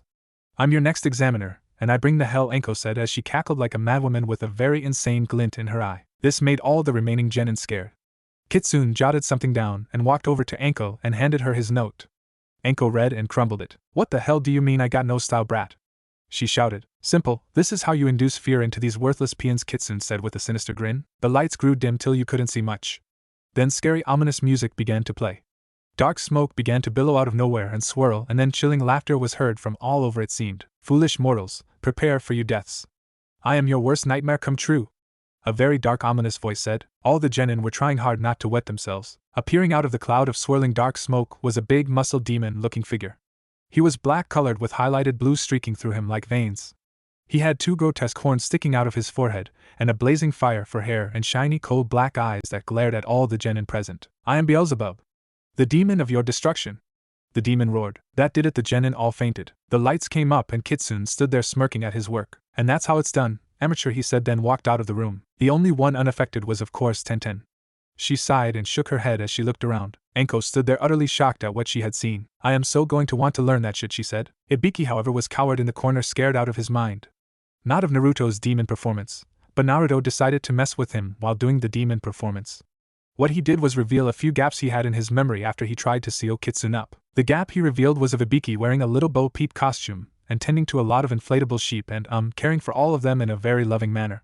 And in a very high girly voice that he wasn't even aware he could do at all without the use of helium. Several hours later, shaky and scared genin appeared at the entrance of the Forest of Death. They got directions from their Jounin sensei. Welcome to the Forest of Death, brats, Anko announced. A dark cloud loomed over the forest as thunder rumbled and lightning arced across the blackened sky. What was strange was that the thunder, lightning and dark clouds only stayed over the Forest of Death. Everywhere else around was nice and sunny. Welcome, little peons, get ready to taste real hell. Beelzebub thundered from the dark cloud. I'll be feasting on not only your bodies, but your souls too very soon. Tenten looked at Kitsune, who was reading something without a care in the world. Anko wasn't pleased at being upstaged. Sure, she thought this was all freaking awesome, but it was taking her thunder. The blonde brat had to be taught a lesson on who is in charge. She pulled out a kunai and threw at Kitsune. The kunai hit Kitsune and Kitsune exploded in red streamers and papier-mâché organs. What the hell? Anko exclaimed, shocked at the sight. Nicely done, Lady Serpent, but still no tomato, Kitsune said. Anko turned and found Kitsune sitting right beside her. He was sipping a cup of tea from an English tea set. How the hell did that brat get here, she thought. After that, the instructions were given and waivers signed. Kitsune was with his team by their assigned gate. The Chunin there looked like he wanted to be anywhere else since Kitsune was staring right at him. You need some fun, Kitsune said with a crazy grin. Soon the buzzer sounded, beginning the second stage of the Chunin exams. Neji's entrance music was heard in the distance. The Chunin let out a sigh of relief. Hey, I'm not done with you yet, a Kitsune clone said. The Chunin cried. Sasuke and Sakura leapt through the trees as Kitsune was shooting something out of his wrists and swinging on the stuff. What are you doing, loser? Sasuke asked. Swinging from my webs, emo duck, Kitsune said, then went to humming a certain web-slinger's theme song. Sakura and Sasuke looked at each other, but didn't say a thing. They weren't really sure what to say. They kept going till they decided to stop and rest for a bit. Kitsune groaned loudly. I'm so bored. Shut up, loser, Sasuke muttered. A genin team from Waterfall appeared and Kitsune grinned. Playtime, he said with a grin. Screams were heard throughout the forest. Tenten heard these screams and shook her head. She knew they were the work of Kitsune. Well, that was a waste, Kitsune grumbled, looking and feeling quite disappointed. He had taken the entire genin team down by himself, before Sasuke or Sakura could even act, with a massive assault of pranks. One of the genin had fur all over their body and was scratching due to getting fleas as an added bonus. Another was dealing with a bad rash that was only placed in very uncomfortable areas, so they were left rubbing their butt and crotch on the ground, alternating between the two to get at least some relief, and the last couldn't stop belting out show tunes whenever they opened their mouth. In the end, they found a double of the scroll they had, but Kitsune kept since he figured he could find a way to use it as a prank or something. Team 7 kept going till a gust of wind came out of nowhere. Kitsune decided this would be a good time to take a piss into the wind, but he diverted the stream and it hit Sasuke's face instead. What the hell, loser? Sasuke asked with urine all over his face. Pissed on, are we? Kitsune asked with a smirk. My, look what we have here. Team 7 turned to find a grass nin standing there. Dude, my pedo radar is screaming here, Kitsune said. The grass nin shot a glare at Kitsune. Ah crap, we got a pedo here, Kitsune groaned. I am not a pedo, dammit. The grass nin shouted. A pedo says what? Kitsune asked casually. What the grass nin said. You confirmed you're a pedo, Kitsune said with a nod of his head. No. I did not, the grass nin cried. I hate to agree with the loser, but you did, Sasuke said. Sakura just nodded her head in total agreement, and because Sasuke, but because it was true. The grass nin didn't look happy at all. I was here to test Sasuke, but I think I will take you out first, she said. Oh hell no, molest emo duck first. I am sure he'd like that kind of thing. He looks like the kind of emo who likes it rough, Kitsune said as he tried to ward the grass nin off like an evil spirit. A tick appeared in the grass nin's eye. That's it, time to show you who you're up against, she said, then peeled her face off. Damn, that's so sick. I got to learn that trick, Kitsune said in awe. I am Orochimaru, the former grass nin proclaimed after tearing the false face off. I knew it, a genuine 100% pedo, Kitsune said confidently. I am not a pedo. Orochimaru shouted. Yeah? Sure, Kitsune said in a bored, uncaring tone. Here, open this. Tossing an egg-shaped thing at Orochimaru. What is this? The snake Sannin asked as he examined the egg with curiosity and hesitancy. Open it and find out, Kitsune said. Orochimaru couldn't help himself, and he opened it. A burst of bright pink sparkle-filled smoke erupted, and when smoke dissipated there was a bright pink neon sign above the snake Sannin that read, I am a gay pedo, and damn proud of it. The snake Sannin looked up and read it. I am not, Orochimaru whined as he stomped his foot childishly. Sakura and Sasuke just blinked. This couldn't be the snake Sannin and S-ranked missing nin. Forget that, time to test you, Sasuke, Orochimaru said. He then launched himself at Sasuke, But before he could reach the Uchiha, Kitsune leapt in front and like a bullfighter raised a cape. But it wasn't a red cape. But it was a cape that had a vulgar drawing of a young pubescent boy bent over. Toro, Toro, Kitsune cried. Orochimaru was furious as he passed through the cape. Who are you? He scowled. I'm Kitsune, scourge of the earth, the prankster from hell, the terror of the leaf, Kitsune said proudly as grand heroic played in the background. Kitsune had a boom box behind him playing the music. He would have hired a full orchestra, but then he had to deal with unions and he didn't want that. So he went cheap boom box. Orochimaru frowned. He wasn't familiar with Kitsune at all, and he was sure he knew all Shinobi Konoha had due to his spies, but Kitsune was an unknown. Now pale pedo Orochimaru got a tick in his eye hearing this. I am getting bored with this. So let's end it for now, Kitsune said. Before Orochimaru could act, an explosion was set off, and when the smoke cleared, the great snake standing dressed in assless black leather chaps and a black leather vest with little black leather tassels, and on the back of the vest in glittery coral pink rhinestones it said, I'm a buckin' ridin' kind of cowboy with a matching coral pink rhinestone covered cowboy hat. What the hell was that loser? Sasuke asked. Kitsune had pulled Sakura and Sasuke during the explosion. The pale pedo was too into you, and I am sure you want to save your virgin ass to be deflowered by some male whore you pay rather than get it violated here and now. Not very romantic, Kitsune said. Sasuke isn't gay. Sakura shouted. Doesn't matter how many times you saying that, it doesn't mean it's true, Kitsune said. You think you can escape me? Orochimaru asked, still wearing the outfit that Kitsune had put on him. He had tried to remove it, but just like Kabuto's outfit he couldn't. It was frustrating for him. He then stretched his neck out and latched it onto Sasuke's neck. Sasuke hissed in pain and fell unconscious. Come to me when you feel you need power, Orochimaru said, then disappeared. Just great. Pale pedo had to mark him with a love bite, Kitsune grumbled. They had to rest with the Uchiha out. Kitsune took the time to examine the seal in Sasuke's neck. He was bored and there was nothing to do. He looked at it while Sakura snored away. Interesting. The pale pedo does have some skill in bastardizing this seal. Let me see what I can do to fuck it with some, Kitsune said with an evil grin. Inside the cursed seal, a pale white snake, Orochimaru, waited. It was still waiting to see if his host would survive, and so far it appeared so. The place was all dark and gloomy, looking like a black endless void. Hello, giant tampon. Snake Orochimaru turned its serpentine head to see Kitsune standing there. Who are you and how'd you get in here? He asked. Simple, I just unlocked the door.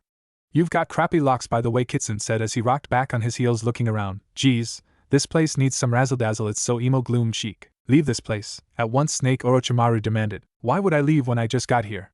Kitsune asked, blinking innocently. Snake Orochimaru got pissed and lunged from its spot, but Kitsune hopped away and pulled out a hoop that he went through instead and also transformed into Garter Snake. What have you done to me? Wait, what? What has happened to my voice?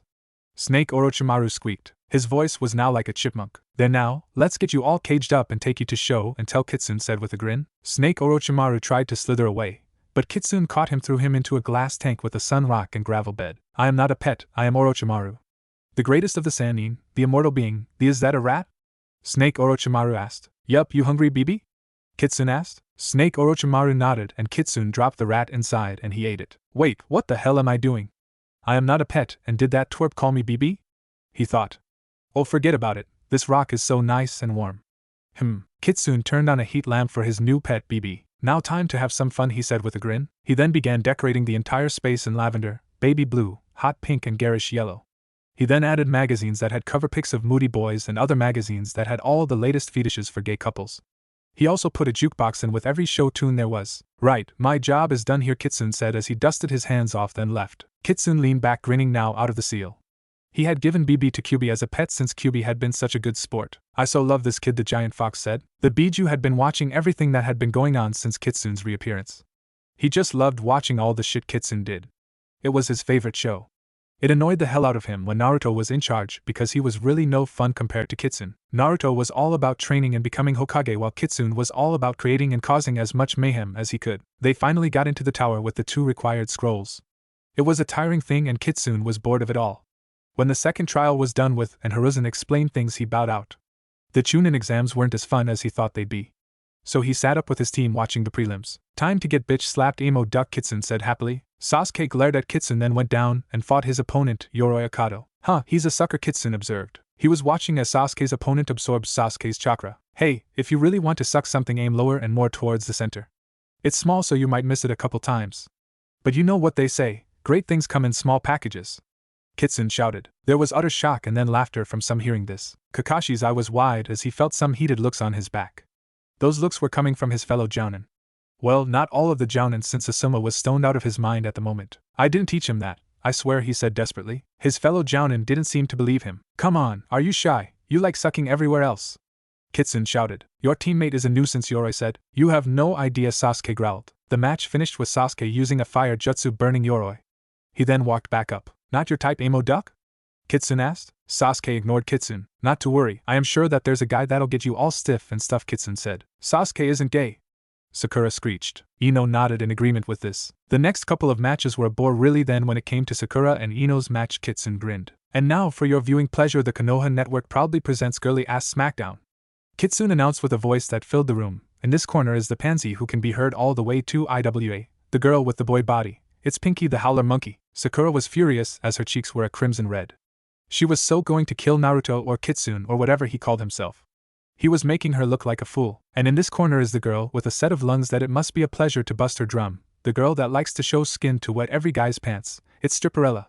Kitsune announced. Ino walked down very angry and she was going to kill Naruto after her match. She didn't care if Asuma tried to stop her. He was going to die. Who gives a flying fuck if Naruto provided what Asuma calls the best shit he's ever smoked? Everyone in the room were laughing at this. It didn't show Konoha in the best light, really. Tenten sighed and shook her head, though there was an amused twitch on her lips. Now girls, let the slapping begin. Kitsune shouted. Both Ino and Sakura looked at each other and nodded. They had a plan. They pulled a couple of shuriken and threw them at each other. They then replaced themselves with logs reappearing on the balcony. Once on the balcony, they charged at Kitsune with righteous screams of fury. They got to Kitsune and began to pound and beat him into a very bloody pulp. All the males there were scared out of their wits witnessing the sheer carnage before them. Even the proctor just stared shocked, so shocked he didn't say a thing. Just watched the horror going on above him. When Ino and Sakura were done, all that was left was a blob of flesh that was barely breathing. Blood was everywhere. This appeared to be the worst beating a female has ever done to a male, and that counts all the times a certain perverted Sannin peeked in on a certain chakra-powered super-strength Sannin. Bravo, bravo. Such carnage, such destruction. Oh, the passion just brings a tear to my eye. This had everyone turn and find Kitsune alive, whole and totally unharmed. He was standing by the Hokage. This shocked everyone, especially Ino and Sakura, and had them wondering if he is there then who got the very vicious beating? The one who actually got the beating was one Kabuto. Kitsune switched himself with the unsuspecting victim, and he had no time to prepare himself for the ruthlessly violent beating he got from Sakura and Ino. Ino and Sakura are disqualified, the judge said after some moments of just stunned silence. The matches went on. Then it was Tenten's match, Kitsune's Pandaheim's. Kitsune began shouting and cheering loud enough to be his own cheering section. In fact, that was what he was thanks to his shadow clones. They were all holding up banners and signs ranging from declaring their love for Tenten to rooting for her to kick her opponent's ass. Tenten blushed hard seeing all the adoration she was getting from Kitsune. She faced off against the grass Nin and beat him soundly. It didn't help that whenever the grass Nin looked up they'd see the very scary face of Kitsune that promised sheer and utter pain if they hurt Tenten. That distracted the grass Nin more than enough. Tenten won her match and she grinned. Soon a spotlight came down on her and Kitsune walked up holding a lovely rose bouquet. Congrats, Pandaheim, you've just advanced to the Chunin finals. What are you going to do now? He asked in an overly exaggerated announcer voice as he held the mic. Tenten shook her head as she sighed. Going to rest Kitsune, then train for the finals and hopefully become a Chunin in the end, she said into the mic. Excellent, Pandaheim, we must celebrate. Village-wide prank spectacular away, Kitsune announced. Everywhere in the village pranks went off. There was screams, shouts, loud laughter and various other things. It was utter chaos. People's clothes vanished, leaving them either naked or in hot pink or garish yellow leather bondage outfits. Hair changed to flashy neon colors that actually flashed different bright neon colors. People breaking out in rashes. Some people dancing as low-level exploding tags went off under their feet. All of this going on, and then some, and it didn't matter if you were affected by one prank since you could be hit by different ones at once. No one was safe. Then there was the fireworks going off everywhere too, loud ones, so loud they roared like cannon fire. It startled everyone in the entire village. Hiruzen groaned as he put his head in his hands. He was going to have so much paperwork in front of him now. He so wanted to cry, but couldn't, not in front of everyone. Kitsune led Tenten away, beaming at her the whole way. Tenten was blushing from Kitsune's adoration he was pouring on her. The rest of the matches went on after that with Gaara, who was still stoned out of his mind that didn't feel anything as his opponent fought him. Gaara ended it after getting so annoyed that some was trying to mess with his high that he used his sand and created a pike that was shoved up the guy's ass. The guy screamed in pain that ended in whimpers of pleasure. Hey, I bet you wish that was you, emo duck, Kitsune said. Sasuke didn't even answer that, which Kitsune took as a yes. The match with Tenten's teammate Lee went with Kitsune deciding it needed a mud wrestling theme. He filled the arena with a big pool of mud, and when Lee and his opponent got down there, their clothes changed to string thongs. This is most unyouthful. I feel this string up my rump, Lee commented. At least yours isn't hot pink, his opponent said, which was true. Lee's strength on was a garish lime green color. Now for the mud wrestling begin! Kitsune shouted. Lee and his opponent fought, and mud was flung all over as they grappled. They were compelled to do this even if they didn't want to. Kitsune, what did you do? Tenten asked. Just some seals on the floor to make them mud wrestle like the Romans of old did, Kitsune said. Kitsune, I am sure these Romans didn't mud wrestle, Tenten said, though she had no clue who these Romans were. No, they wrestled all oiled up and naked, but I was out of baby oil since I used it all up on something else. I don't think anyone wanted to see them naked. So this was the compromise, Kitsune said. Several who heard this were relieved. They really didn't need to see two naked genin covered in baby oil wrestling. Though they were sure this wasn't the happy medium in between. Yosh, I won! Lee cried, then his thong fell off due to the strain it had been put through. It was a sight that couldn't be unseen. Afterwards the remaining participants drew lots to see who they would be facing in the finals. Now out of the forest, and knowing there was a month before the finals, Kitsune had to think of what to do. He did promise his Pandaheim to train with her to get her ready for the finals. But what else could he do? That was the big question. He wandered around till it got late, and that's when he heard someone running. He turned to see a girl he vaguely remembered in the prelims. She was from Sound or Odo or something like that. He wasn't paying too much attention at the time, but she was running and scared. This unlocked something in him. A part of Naruto, really. The sense to protect people. He jumped and swung down from a grappling hook he had deployed earlier. He swooped down and picked the girl up a la Tarzan minus the hollering, though he did contemplate doing hat, but decided that ruined the badass aura he was going for at the moment. All that was missing was some badass flowing cape action, but his cape was still at the cleaners. It's such a pain to get out 2 weak chocolate stains out, so he used his cape as a makeshift napkin. He couldn't find a napkin to begin with and needed one. Once on the roof with the girl, he looked her over better. My fair maiden, what has caused such fear for you to run? Kitsune asked. The girl blinked. She had no idea what to say to that. Tut tut tut, kin. Thinking you can escape me, Orochimaru said in a creepy tone. Ah, pale pedo, Kitsune said. You! Orochimaru cried. Yup, me. Now, pale pedo. I don't know what's going on here, but you shouldn't be molesting girls. I know you're just trying to prove to the fellas that you're a real manly man and all, but you shouldn't fight your natural urges. Go after little boys, you get your rocks off on that, not girls, Kitsune said. I am not, I wasn't, I don't. Ugh. Orochimaru growled. Denial isn't just a river in Egypt, pale pedo. Now leave kin, is it? Kitsune asked, turning his head to the girl, who nodded. Good, now leave kin alone. She knows good touch and bad touch. She'll scream and call for an adult if you try it again. Orochimaru's eye tick was going at a hummingbird pace. No one, not even his old teammate Jiraiya, could annoy him this much. He was so exasperated that he just left, forgetting all about what he was going to do with kin. He just wanted to get away from Kitsune. Good, now that he's left, what to do with you, Kitsune asked out loud. Kin was now scared. She had escaped Orochimaru, but now she was in the hands of the enemy. She knew she was dead now. I know, kin, is that just your name or do you have a last two? Kitsune asked. Psyche, it's Kintsuchi, Kin said, then cursed herself for giving out her full name. Right. Kintsuchi, do you solemnly swear to be my ever-obedient servant in my quest to prank the entire world? Kitsune asked. Kin blinked. Was this guy for real? I mean, was he actually serious? From the look on his face he was. She had thought this guy was messed up in the head when she saw him in the beginning in the exams, and seeing him during the prelims just backed up that claim. But here she was at his mercy. She didn't have many options really. Go back and be used as whatever in one of Orochimaru's experiments before dying an excruciating death, turn herself into Konoha and get interrogated, or pledge herself to this guy and be safe. None of the options seemed pleasing to her really, but she decided to go with Kitsune, the unknown, since she thought she might have a better shot in living. I, Kintsuchi, solemnly swear on my life to be your ever-obedient servant in your quest and prank the entire world, Kin said, kneeling before Kitsune with her head down. Kitsune touched her head and smiled. At last, my very first follower, he thought. He then placed a mark on the back of her neck with his fingertips. It tickled Kin instead of feeling any pain.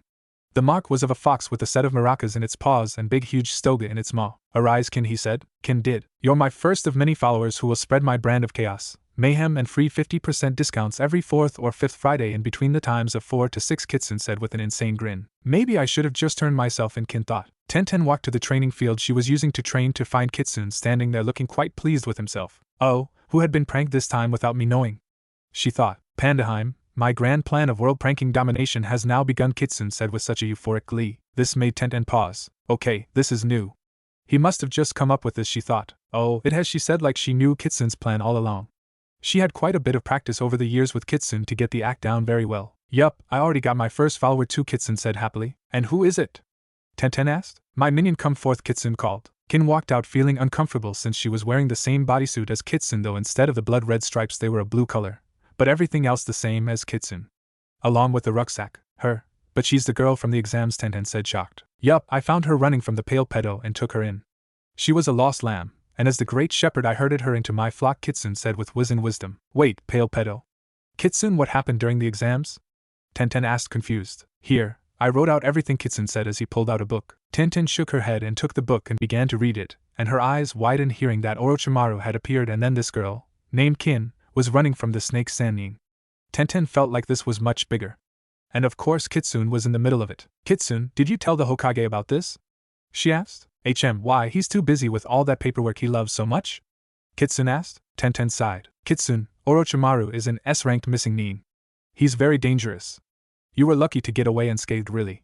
The Hokage must be told, she said. Fine, you're right, Pandaheim, Kitsune sighed. Kin looked back and forth between Tenten and Kitsune. She was still getting used to her new surroundings. Thankfully Kitsune had given her a book to help her. How to be a minion of the great Kitsune, the grandmaster of pranking chaos and always willing to buy the first round in a bar, and yes, this is the actual title of the book. Hiruzen was in his office crying rivers of tears at all the paperwork that Kitsune had made for him over the pranks he did during the prelims. He still had 4 huge stacks left, and he was sure they were breeding. Yo, old man. Hiruzen looked to see Kitsune staring at him upside down in a classic Spider-Man pose. Ah, Kitsune, what brings you here? He asked as he pulled out his pipe and lit it. Here, read this, Kitsune said as he tossed the book on the desk. Hiruzen read it, and his eyes widened as he read it. Why didn't you tell me this before, Kitsune? He asked in a serious tone. Why? I handled the love bite that emo duck got, Kitsune said. You mean you found a way to remove the curse mark? Hiruzen asked, shocked. Not really. But I got rid of what was inside it, Kitsune said. Explain, Kitsune, Hiruzen said firmly. So Kitsune did, and Hiruzen shook his head. He had never heard of such a thing, but leave it to Kitsune to do something that couldn't even be said possible, really. Heck, he couldn't believe how Kitsune got under his old student's skin so easily. The Orochimaru he knew wasn't that easy to screw with. Maybe all those experiments messed with his more than he thought. Not even his other student Jiraiya could frustrate Orochimaru that much. Kitsune didn't put in the book since he didn't think that it was important enough to write down. Very well, I'll let this go, Kitsune. But if something like this comes up again, let me know, Hiruzen said. No problem, Kitsune said, saluting. Oh, and your follower Kin. I'd like to talk to her, Hiruzen said. But she's mine. If you want girls, go get your own. She's mine, Kitsune said childishly. Hiruzen closed his eyes at this and took a deep breath. I'm not going to take her away from you, Kitsune. I just want to talk to her. That's all, he said gently. Fine, but finders keepers, old man. Remember that, Kitsune said, then poofed away in a plume of smoke. Ah, a shadow clone, Hiruzen muttered. Hiruzen had his talk with Kin and found out some stuff from her. What he found out was the invasion, mainly since his old student loved to monologue it seemed before he killed someone. Kin also gave him what she thought was the strength of her former village, and who she knew was the strongest, but her info on that was limited since she was low on the totem pole and was restricted to the village. So she didn't know of any of the snake Sannin sources in his various bases he had around. Kitsune stood by Kin the whole time, not wanting Hiruzen to try and take what he deemed his.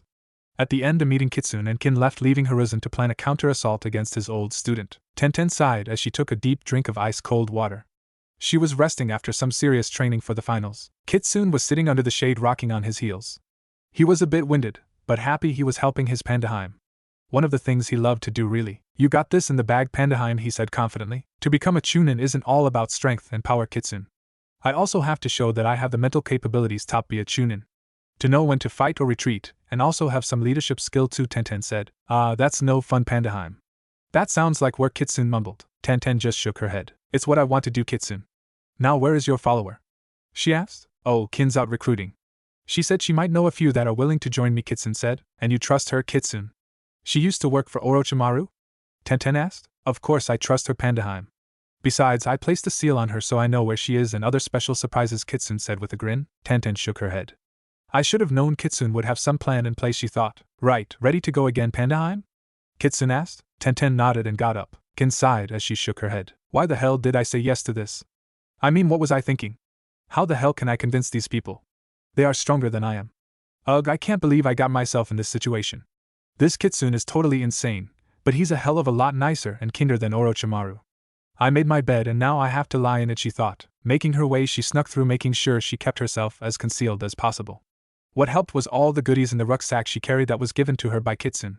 She still didn't know all that was in the sack, but found out so far that if put her hand in it and thought about what she needed, it usually appeared in her hand. So that was nice. Kin, what the fucking hell are you doing here? Tayuya, Kin said. Yeah, it's me. Who else do you know by that fucking goddamn name? So what the fucking hell do you want? Tayuya asked. Now Tayuya was a red-haired girl with probably the foulest mouth in the entire elemental nations. Her dirty mouth could probably make sailors blush. Hell, it did make sailors blush in fact. She's also won Oto's top dirty mouth 10 straight times too. I know only one Tayuya and she all the way down to her foul mouth. I swear, she's got the dirtiest mouth of all the elemental nations, Kin thought. Tayuya, you remember what we talked about some time ago? Kin asked. Yeah, so what the fuck? Tayuya asked. I found a way out, Kin said. You're shitting me. You dirty motherfucking liar, Tayuya said accusingly. No, I am not. I found a way out, and I can give you and a few others out too, Kin said. What's the goddamn catch? There's got to be a fucking goddamn catch. Tayuya asked. You'll have to be his follower, Kin said. Shit, fucking shit. I knew it. I trade in motherfucking goddamn piece of shit for another motherfucking goddamn piece of shit, Tayuya spat. Not this one. He's nice. He doesn't want a lot from me, Kin said. What does he want then? Tayuya asked. He wants us to be his driving force to prank the whole world, Kin said sincerely. You've got to be fucking joking? Tayuya exclaimed. Kin shook her head. Well, fucking hell, I guess it's better than working for this pale-ass pedo, Tayuya muttered. So you're in? Kin asked. Fuck, why not, Tayuya said. Kin nodded and then headed off. She still had places to go, and hopefully more people she could recruit. She just hoped she could get it all done in time before the finals. Kitsune grinned. You've returned, Kin, he said. I have, Kin said, bowing her head down. So was your mission successful? Kitsune asked as he sat there with his fingers steepled, looking very solemn. I think it was, Kin said, nodding her head. Good, now for your reward, Kitsune said. Kin looked confused. Here, a big bag of pink cotton candy, Kitsune said as he pulled out a big plastic bag full of the fluffy stuff made completely of sugar. Kin took it and opened it, and ripped a chunk off and ate it, and moaning in sheer pleasure. She had found her favorite food now. So good, she said, feeling the sugar rush coursing through her system. My plan is all coming together, Kitsune chuckled with dark evil intent. There was a dark aura slowly enveloping him as the dark ominous music began to swell. Kitsune, are you alright? Tenten asked. She had come in to witness Kitsune dark laughter with evil dark ominous music playing, and Kin eating her cotton candy in a euphoric fashion. Oh, fine Pandaheim, Kitsune said, turning away from the dark aura he had going. Tenten just looked at Kitsune. I just wanted to have my evil moment. I never have an evil moment, Kitsune said as he took down his dark aura and stuffed it back in his rucksack, as well as stuffing the dark ominous music too. Get back in there, he grumbled as he wrestled with the aura and music to stuff it back in his sack. Tenten shook her head, deciding not to say a thing. Are you going to watch me in the finals tomorrow? She asked. Of course, Pandaheim. I'd pause my total annihilation of the known world to watch you kick total ass. Then afterwards back to annihilation, Kitsune said, grinning. Thanks, Kitsune, Tenten said. Kitsune kissed her hand. Anything for you, my dear, he said. Tenten smiled. Kin was forgotten as she slowly ate her cotton candy, savoring each morsel. It was the day of the finals, and the stadium was filled. Most of the crowd chatting loudly about how Sasuke Uchiha will win it all. They even placed bets on it. Kitsune, seeing all the betting, grinned. Time to clean out all these sheep, he thought. He placed his bets across all the boards, with him placing bets on the most unlikely to the downright impossible, like aliens coming down and gang probing Sasuke, to the mole people arising and sing Phantom of the Opera, as well as other bets too. Like an invasion happening, and what would happen. He also put down a lot of money too. The bookies chuckled like idiots, thinking they'd make a big profit from the fox brat. In the stands, the Genin teams all sat down together, Genin and Jounin sensei. Minus one emo boy and an ever-tardy Jounin, of course. Can't wait. Sasuke is going to win it all, Sakura squealed. Yeah, he's the best, Ino sighed. Yeah, he's so gay and emo who loves to shine poles, Kitsune said. Yeah, Ino and Sakura agreed. There was chuckles from the others at what Kitsune did. I like this brat, Anko said, chuckling. Kurenai shook her head and turned to Asuma, who was lighting up once again, and frowned. She had become really concerned about Asuma since he was now getting high on a daily basis. He pretty much had a wreath of smoke around his head wherever he went since he lit up so much. Kitsune then got up and looked around. Such a big crowd, and it's wasted on such a crappy event, he muttered to himself. I'd totally prank everyone here if it weren't for Pandaheim being in this, and I promised her that I'd behave, he added mentally. Soon the finals began, and Kitsune was so utterly bored till Tenten came out. She was facing the Suna girl. This changed him as he used the shadow clone jutsu and created his own cheering section that was so loud and raucous. It looked like a soccer match in Ireland with the soccer hooligans. Tenten saw this and shook her head. It seems you have some fans? Temari commented. More like 1 times a million, Tenten mumbled. The Jounin then called the match to begin, and Tenten shifted her feet. She had watched Temari in the prelims and knew she used wind jutsu, and that meant she couldn't use her usual tactics with her throwing arsenal since they'd be blown away. So she trained for the month to work on her other skills. Kitsune was of course so helpful to her in this endeavor. The fight began with Tenten bringing out a katana and leaping forward. She clashed with Temari's closed fan. They clashed and fought with Temari unable to get any distance between the two to use a wind jutsu. Damn, this is hard, Temari thought. Meanwhile in the crowd, Kitsune and his army of screaming clones were cheering on their Pandaheim. They were holding up signs and banners, some announcing their love for Tenten to proposing marriage, and wanting to have Tenten's babies. The usual stuff you see going to concerts to the big boy bands, really. All of the crowd had moved away from the Kitsune army since they were terrified of them. Most were Konoha citizens still had too many memories of Kitsune's pranks. The ones who were visitors just moved away scared out of their minds. The genin teams and the jounin looked very embarrassed at this. Well, all except Asuma, who was still stoned out of his mind. Damn, this kid is fucking nuts. I want him, Anko said, licking her lips. Kurenai just sighed as she massaged her temples. The fight kept going with Temari having several shallow cuts, and they stung like hell. She wasn't badly injured at all, but she was tiring and those cuts stung like all hell. She was surprised that this girl was still going. Tenten mentally thanked Kitsune for upping her stamina during that month of training. It was hell for sure, but it helped in the long run. Kitsune's training regimen was insane, but he augmented to be a bit softer for his Pandaheim till she told him that she needed him to really train her. So he let go of some of his breaks he put on himself. He even brought his new invention.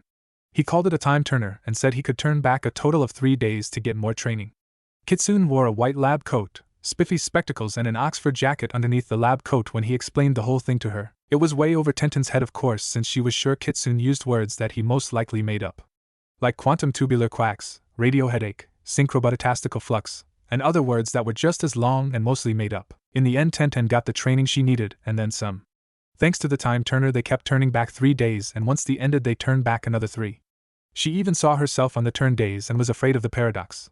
But Kitsune shrugged and laughed about it like it was a bunch of malarkey. Tenten sure hoped she and Kitsune didn't destroy the time-space continuum. Ugh, I can't go on any longer, Temari panted. Then give, Tenten said. Fine, I forfeit, Temari grumbled unhappily. Tenten grinned as she wiped the sweat from her brow. An overly loud rambunctious cheer roared from the stands and Tenten looked up and smiled. Congratulations, Pandaheim, you've passed the second round. Kicking the Sand Princess, as Kitsune said as he appeared on the field. The jounin on the field did nothing to stop Kitsune since he knew better. Kitsune then picked up Tenten and carried her away. Tenten blushing the whole time. The army of clones all disappeared in overly giant poofs of smoke, making everyone cough and hack. Kitsune reappeared with Tenten sitting in his lap. The rest of the matches went until it was time for Sasuke's. There was a roar of the crowd wondering where Sasuke Uchiha was. It appears that the Uchiha isn't here, Hiruzen said. Yeah, but what do you expect? He's probably getting his pole polished by a male escort he paid for, Kitsune said. Kitsune, what brings you here? Hiruzen asked. Wanted to get a better view, Kitsune said. I think we should wait for the Uchiha, maybe hold his match till the end of the round. The Kazekage suggested. Kitsune looked at the Kazekage. My pedometer is going cuckoo, he thought. The fake Kazekage shrunk back a bit. Please let him not figure me out. I'm so close now. I can't have this brat to mess things up now, he thought. Hey, Pale Pedo. What's up?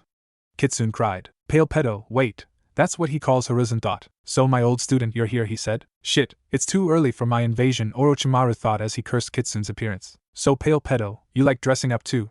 I am surprised you are wearing that.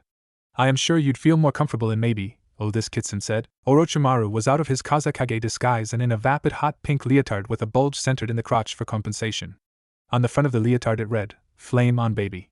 And on the back it read, Big pleasure must be received in the back. With a big flashing arrow pointing down where his butt crack is. His hair was coiffed in a way that you'd see on a girl rather than a guy. What have you done? Orochimaru shouted, now standing in his new attire. I've made you more fabulous, Kitsune said with flair. Orochimaru was pissed now, and it didn't help that flashes of cameras were now going off. Now what are you doing? He growled. You need a new picture for your bingo book entry, Kitsune said with a grin. Little did the Sannin know that his new picture was being placed in every bingo book instantly. He'd never be able to show his face in the underworld again. Kabuto watched from his spot not knowing what to do. Everything was messed up, but he decided to start the operation now since there was no going back. Soon feathers came floating down. People everywhere began to fall asleep. Shinobi who were aware of their surroundings broke it. An explosion happened. The invasion had begun. The invasion was over and Kitsune took care of all of it.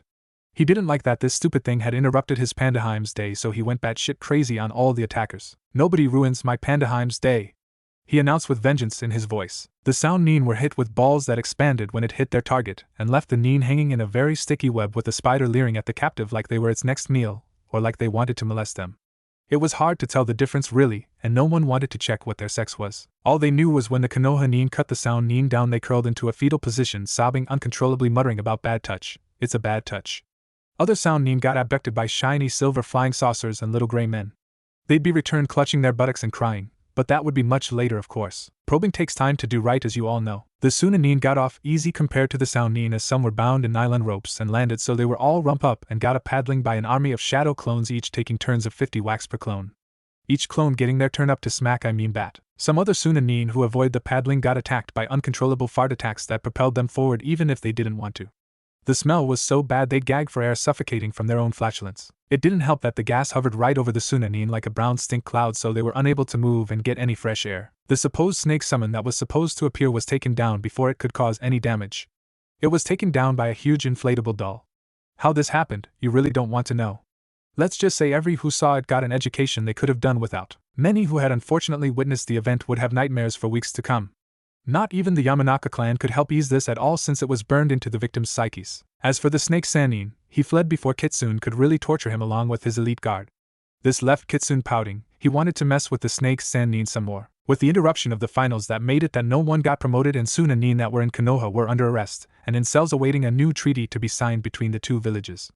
The Sound Nin were also jailed too, well, those who weren't abducted, that is. When they did return, they'd be returned in an empty field smelling of rum, so no one would believe their tales. Of course, who in the ninja world would believe in aliens in the first place? Most of the Konoha forces had nothing to do since Kitsune took care of everything. The Konoha Nin were so glad that Kitsune was on their side. Tenten was sad about this since she felt she was ready to become a Chunin. Kitsune decided to cheer her up by a prank spree, much to the dismay of everyone in the village who was Kitsune's victims, and the Hokage who had to deal with all the paperwork afterwards. "Welcome, my followers," Kitsune said. He was standing up on a stage with a big banner behind him that was dark rust orange with a picture of a fox shaking a pair of maracas in its paws and a big huge stoga in its maw. "Who the fucking hell are you?" Tayuya asked. My name is Kitsune, the terror of the leaf, the prankster from hell, the scourge of all who have a giant rods up their asses, an all-around batshit crazy ninja and citizen," Kitsune said happily. "This asshole for fucking real?" Tayuya asked, looking at Kin. Kin was munching away at her bag of blue cotton candy. "He is, and he's my god," she proclaimed. "You're just saying that because you're a sugar junkie," another redhead said as she pushed up her glasses. "Right, now that you know who I am, who are you, my followers?" Kitsune asked. "My name is Guren, a light blue-haired kunoichi with red lips and dark eyes." "My name is Karen," the redhead with glasses said. Tayuya grunted out. "Great, now that is out of the way, we can begin with the initiation ceremony," Kitsune said. "Wait, what makes you think we're here to join you?" Karen asked. "You rather stay with the big white ass?" Kitsune asked. "He's got a point," Guren sighed. "Fuck, I said I'd join. So let's get this fucking chicken shit over with," Tayuya said. "Right, well, I guess I can tell you all the benefits you'll be getting if you join me as followers," Kitsune said. "The first thing is a first-rate dental and health plan. We cover pretty much everything from a broken leg to practically every kind of major surgery you might want. Hell, even plastic surgery if you want it, as well as liposuction and breast augmentation too. You all will be wearing a nifty bodysuit just like Kin is wearing, as well as a traveling cloak and rucksack full of goodies." There were 3 pairs of eyes blinking, then turned to see what Kin was wearing. "You want us to wear that?" Karen asked incredulously. Why not?" Kitsune asked, scratching his head. "It's demeaning," Karen said loudly. "So, you also have more flexibility, and you look damn sexy in it too," Kitsune said. Karen was split on this. "I'm in Guren's side." "Yes," Kitsune said, punching the air. "Question though," Guren said. "Yes?" Kitsune asked. "Does your, health plan extend to those that are family or think of as family?" Guren asked. Yeah, I guess so," Kitsune said after a bit of thought. "Good," Guren said. "Fine, I'm in Karen's side." "Right. Now the initiation ceremony can now finally begin," Kitsune said. The lights dimmed and candles began to light up from out of nowhere, it seemed. Kitsune was dressed in a dark long cloak that had a thick cord of rope tied loosely around his waist and hood up. Kin was standing beside Kitsune in the same attire. Chanting was heard echoing throughout that room. "Omabambalala, Omabambalala, Omabambalala, Omabambalala, Omabambalala." This confused the 3 girls, and they looked at each other, and then at the 2 on the stage. They were all wondering the same thing. "What the fucking hell?" "Now step on stage and receive your garments and tattoo," Kitsune said in a solemn priestly tone. Guren got up first, then Tayuya, and finally Karen. They got on stage. "Kneel, Guren," Kitsune said still in his solemn priest tone. Guren did, with her head bowed, showing of the back of her neck. "Do you, Guren, solemnly swear to be my ever-obedient servant in my quest to prank the entire world?" Kitsune asked. "I do," Guren said. Kitsune placed his finger on the back of Guren's neck, and the fox with maracas in its paws and big huge stoga in its maw mark appeared on her. Guren felt a ticklish sensation run through her. "Arise, Guren, my new follower," Kitsune said. Guren got up and Kin gave Guren her new outfit. Next up was Tayuya. "Kneel, Tayuya," Kitsune said. Tayuya knelt down with the back of her neck exposed. "Do you, Tayuya, solemnly swear to be my ever-obedient servant in my quest to prank the entire world?" Kitsune asked. "Yeah, I fucking do," Tayuya said. Kitsune saw the curse mark on Tayuya and frowned. He then put his finger on top of the mark, inside the curse seal. Kitsune appeared within the seal and frowned as it looked the same as emo ducks before he decided to redecorate it. But this time he had different mission. "Who are you?" A huge white snake hissed. The white snake, Orochimaru, was coiled around a black sickly stalactite. "Name's Kitsune. I am with Animal Control," Kitsune said, with his clothing automatically changing into a work uniform. Orochimaru looked puzzled at this, but knew he had to eliminate this threat. So he lunged to swallow Kitsune whole since he was just standing there. But as he was close to making the kill, Kitsune pulled out a big white thing and tossed it into Orochimaru's mouth. What is this? The white snake hissed. Tic-tac, your breath stinks. When was the last time you brushed? Kitsune asked as he waved his head back and forth in front of his face to get rid of the stench. Cool mint, I like cool mint. Wait, I'm supposed to kill this guy, not enjoy this, Orochimaru thought as he sucked on the breath mint. I already given BB to the giant fox, what should I do with this one? Kitsune pondered out loud. He was also wearing a thinking cap on his head with an energy-efficient bulb screwed in. Orochimaru lunged out again and like the first time he was stopped. But this time Kitsune held out his hand and said, freeze. The huge white snake was frozen in midair, only able to move its eyes. What do you know? Watching all those Looney Tunes actually paid off, Kitsune said. He then moved out of the way of Orochimaru's strike and in his place put a huge pile of TNT. Orochimaru's eyes widened in a very comical way. Okay, go, Kitsune said away from the blast site. Orochimaru unfroze and shot right to the big boom. He couldn't stop. His last thought before hitting was, Mommy? A huge explosion erupted and after the smoke cleared was a charred white snake. Kitsune walked over. You dead yet? He asked. Orochimaru groaned. I guess not. Well, let's see what else I got, Kitsune said as he rummaged through his rucksack. Orochimaru got up, shaking off his charred skin. He hissed and lunged again at Kitsune. Kitsune was still going through his sack when he pulled out a huge frying pan. When will I need this? He asked himself as Orochimaru slammed right into the cast iron frying pan, leaving a facial dent in it a la Looney Tunes. Kitsune frowned. Now it's dented. I can't do a thing with this, he muttered as he tossed the frying pan away and went back to rummaging. Orochimaru after some time was able to pry his face and head out of the frying pan. He hissed angrily at Kitsune and went to attack him again. This time Kitsune pulled out an already ticking time bomb. When did this get put in and why is it already on? He murmured, then chucked it behind him right at Orochimaru. The time bomb went right into the snake's mouth and down his gullet. A big explosion happened that made the middle of his body balloon as smoke came out of his nostrils and mouth along with the sides of his eyes. The snake looked completely dazed. Come on, I have to have something in here, Kitsune muttered as he kept rummaging through his rucksack. Orochimaru shook off his stupor and readied himself for another attack, but this time with caution. But what he didn't see was Kitsune had been tossing out items from his rucksack as he was dazed. He first realized this when his tail landed in an Acme brand bear trap that Kitsune had tossed out during his sack search. Yow! The giant snake cried. Kitsune ignored it as he kept looking and rummaging. Next, Orochimaru got in contact with many sharp tacks. He screamed in pain at this. After that, he slipped on axle grease from an open drum of Acme brand axle grease that Kitsune had tossed out during his search. Orochimaru slipped and slid all around, then slid right into a set of bowling pins that had been set up from Kitsune's tossing items out. But these bowling pins weren't normal ones. They had dynamite in them, lit dynamite. Orochimaru hit them, and they exploded. Boom! I give, Orochimaru cried, not able to take any more, his white body charred. Oh poo, Kitsune pouted, looking up from his searching his rucksack. Orochimaru begged for his life and Kitsune just couldn't stand a whiny snake. So he used the same hoop he used on the Orochimaru snake in Sasuke and made this one into a small garter snake. I'll call you Winnie, Kitsune said after placing his new pet in a glass tank. Outside the cursed seal, the mark morphed and changed to the fox holding maracas in its paws and stoga in its maw. Tayuya didn't feel a tickling sensation since it burned a bit, but that didn't last long. I have removed the pale pedo's mark from you. Now arise, Kitsune said. Tayuya was shocked as she rose and was in a kind of stupor as she went over to Kin, who gave her new clothes. Finally it was Karen's turn. Kneel, Karen, Kitsune said. Karen knelt down with her head bent down, revealing the back of her neck. Do you, Karen, solemnly swear to be my ever-obedient servant in my quest to prank the entire world? Kitsune asked. I do, Karen said with a slight stutter pause. Kitsune marked her as well. Arise. Karen did and got her new duds from Kin. Welcome my new followers to my cult, my new world order. Welcome to POPONTHEWORLDTCHNFLUSHWUTWIPNG, Kitsune said. What the fucking hell does that even mean? Tayuya asked. It was supposed to mean something, Kitsune said, like this was a brand new concept. There was sweat drops by his new followers. Kin, however, didn't seem to even care about that. So our goal is to prank the entire world? Karen asked. Yup, Kitsune said happily. And how do you suggest we do that? Guren asked. Kitsune grinned at this as he began to lay out his grand scheme of things. Guren, Karen and Tayuya were shocked seeing the plans. They were quite creative, inventive, and actually well thought out in an insane kind of way. Kin had already seen the plans and was on board. As long as she got her cotton candy, it really didn't matter what she had to do, really. She couldn't get enough of the sugary fluff. They also got the same book that Kin got when she entered Kitsune's service.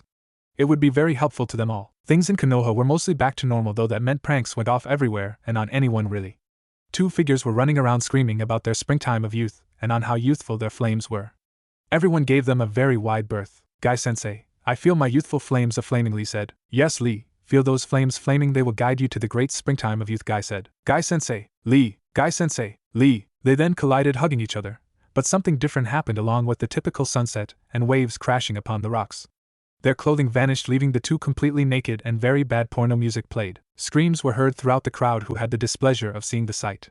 They then began to claw at their eyes, wanting to unsee what they had just seen. It was much horrid than it was before. Guy and Lee, not knowing of their new appearances, released their hug from each other and began to run off again, crying and screaming about the great power of the springtime of youth, and how they were letting loose their flames of flaming youthfulness brilliantly. They were caught by Umbu hours later and dragged them away so they can be dressed and fined for indecent exposure multiple times, as well as disturbing the peace too, along with other fines also. Hana sighed as she was now on a date with Kitsune. She was so perplexed how this all happened. She had just finished her shift at the clinic when her mom grabbed her and ordered her to shower and change into something nice. Hana did, and then was dragged by her mother to a nice restaurant where Kitsune was waiting, dressed in a dress shirt and pants, and looking quite sane. Which was a very drastic change from his usual demeanor. So, Kitsune, how are you? She asked, not really knowing what to say. Fine. I just enhanced the Green Bean Duo's bromance. It's now a total bro job, Kitsune said. Green Bean Duo? Bromance, what are you talking about? Hana asked. She didn't even want to know what a bro job was at all. Those two shouting about flames and youth. Pandaheim's team, Kitsune said. Oh, that, Hana said. She remembered hearing about that and cringed. She had heard that those who had witnessed the sight all tried to gouge their eyes out, and were in the hospital to heal those self-inflicted injuries. That and Guy and Lee didn't even notice their appearances and kept running around till they were taken down and dragged away to be dressed and had to pay a lot of fines for the crimes they had done. Yeah, it took me a while to think of something good for them, Kitsune said. Yeah, good, Hana said. My dog Maiden, I shall be honest with my feelings to you, Kitsune said, being serious. Hana blinked. She had never seen Kitsune like this. Hana, Naruto has always liked you. You were always so kind to him when he was younger, and that made him develop a crush on you. Now I can feel the Naruto part of me mixing in with my side. So soon Naruto and me will become one, and soon too, Kitsune said. Hana was shocked hearing this. Naruto had a crush on her. She remembered the times she had seen Naruto with Kiba and was always nice to Naruto. She didn't know why all the adults were mean to Naruto since he wasn't evil, or whatever. You see, me and Naruto are two separate personalities, but they are now merging with me being the dominant. Only you know this. I haven't told Pandaheim yet, or the old man, Kitsune said. So what you're saying is you and Naruto are combining into one with you being in control? Hana asked. Kitsune nodded. And that Naruto has always had a crush on me, but I thought he liked Sakura, Hana said. That pink-haired androgynous. He liked her, but not as much as he liked you. He just went after her since she was closer to his age and didn't fear the rejection he got from her as much as if you rejected him, Kitsune said. Hana sat back since this was a heck of a lot to take in, really. Naruto having a crush on her. Then the fact that Kitsune and Naruto personalities were merging into one with Kitsune's personality being the dominant one. It was a lot to take in, really. Now I know this is a lot to take in, and you don't have to give me an answer tonight, but just think about it. Oh, and here's this too, Kitsune said as he handed Hana a pamphlet. Hana took it and read the title. So you want to be with an unhinged, mentally unstable individual? She looked at Kitsune wondering if this was a joke. Just read it on your own time, Kitsune said. Hana just nodded and put the pamphlet away for the time being. They then ate and talked. What do you mean you and Naruto are merging? Tenten asked, confused and shocked. Just like I am saying. I can feel it here, Kitsune said, tapping the side of his head. Tenten and Kitsune were in Hiruzen's office when Kitsune told them the news. I see. Do you know how much of Naruto will be present? Hiruzen asked. Not really, old man. There'll be glimmers and crap. But it'll be mainly me, just you'll see peaks of Naruto and me now, Kitsune said. I see. This changes things, Hiruzen said. Probably, Kitsune said with a shrug. Tenten shook her head as she sat down. This was something so new to her, and she wasn't sure what to think really. Pandaheim, you are and will always be number one in my heart. But Naruto likes Hana and I can't erase that at all, Kitsune said. It's not that, Kitsune, just a lot to take in, Tenten said with a deep sigh. Kitsune nodded. Hiruzen sat back and thought, well, Naruto has always been the number one unpredictable ninja and this again proves it. Danzo Shimura, the leader of Root, stalked the halls of his secret underground Root base. The sound of his cane hitting the stone floor the only sound heard echoing off the stone walls.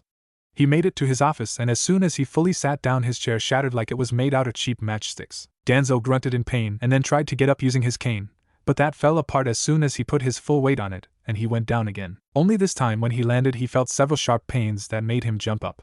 He looked to see he had sat on hundreds of super sharp tacks with some of them still stuck to his behind. Root, to me, he ordered as he picked the tacks off his butt. The Root members appeared and Danzo had to pause since the mask his Root wore was different than they were usually. Since the normal Root masks were blank with the any on them. What they were now wearing was masks that had overly exaggerated expressions of people looking like they had climaxed. What is it, Master Danzo? A root member asked in an emotionless voice. Find me the Jinchuriki brat and bring him to me, Danzo said. We will, Master Danzo, the second root member said. They then bowed and turned and left only to reveal attached to their backs were kick me signs. Danzo sighed. Tayuya sat on a rooftop looking over Konoha. What are you doing up here, Tayuya? Kin asked. Just getting a lay of the land, Tayuya said. Oh, so that's all, Kin said, not believing Tayuya at all. Fuck no, I'm wondering why I fucking signed up for this shit.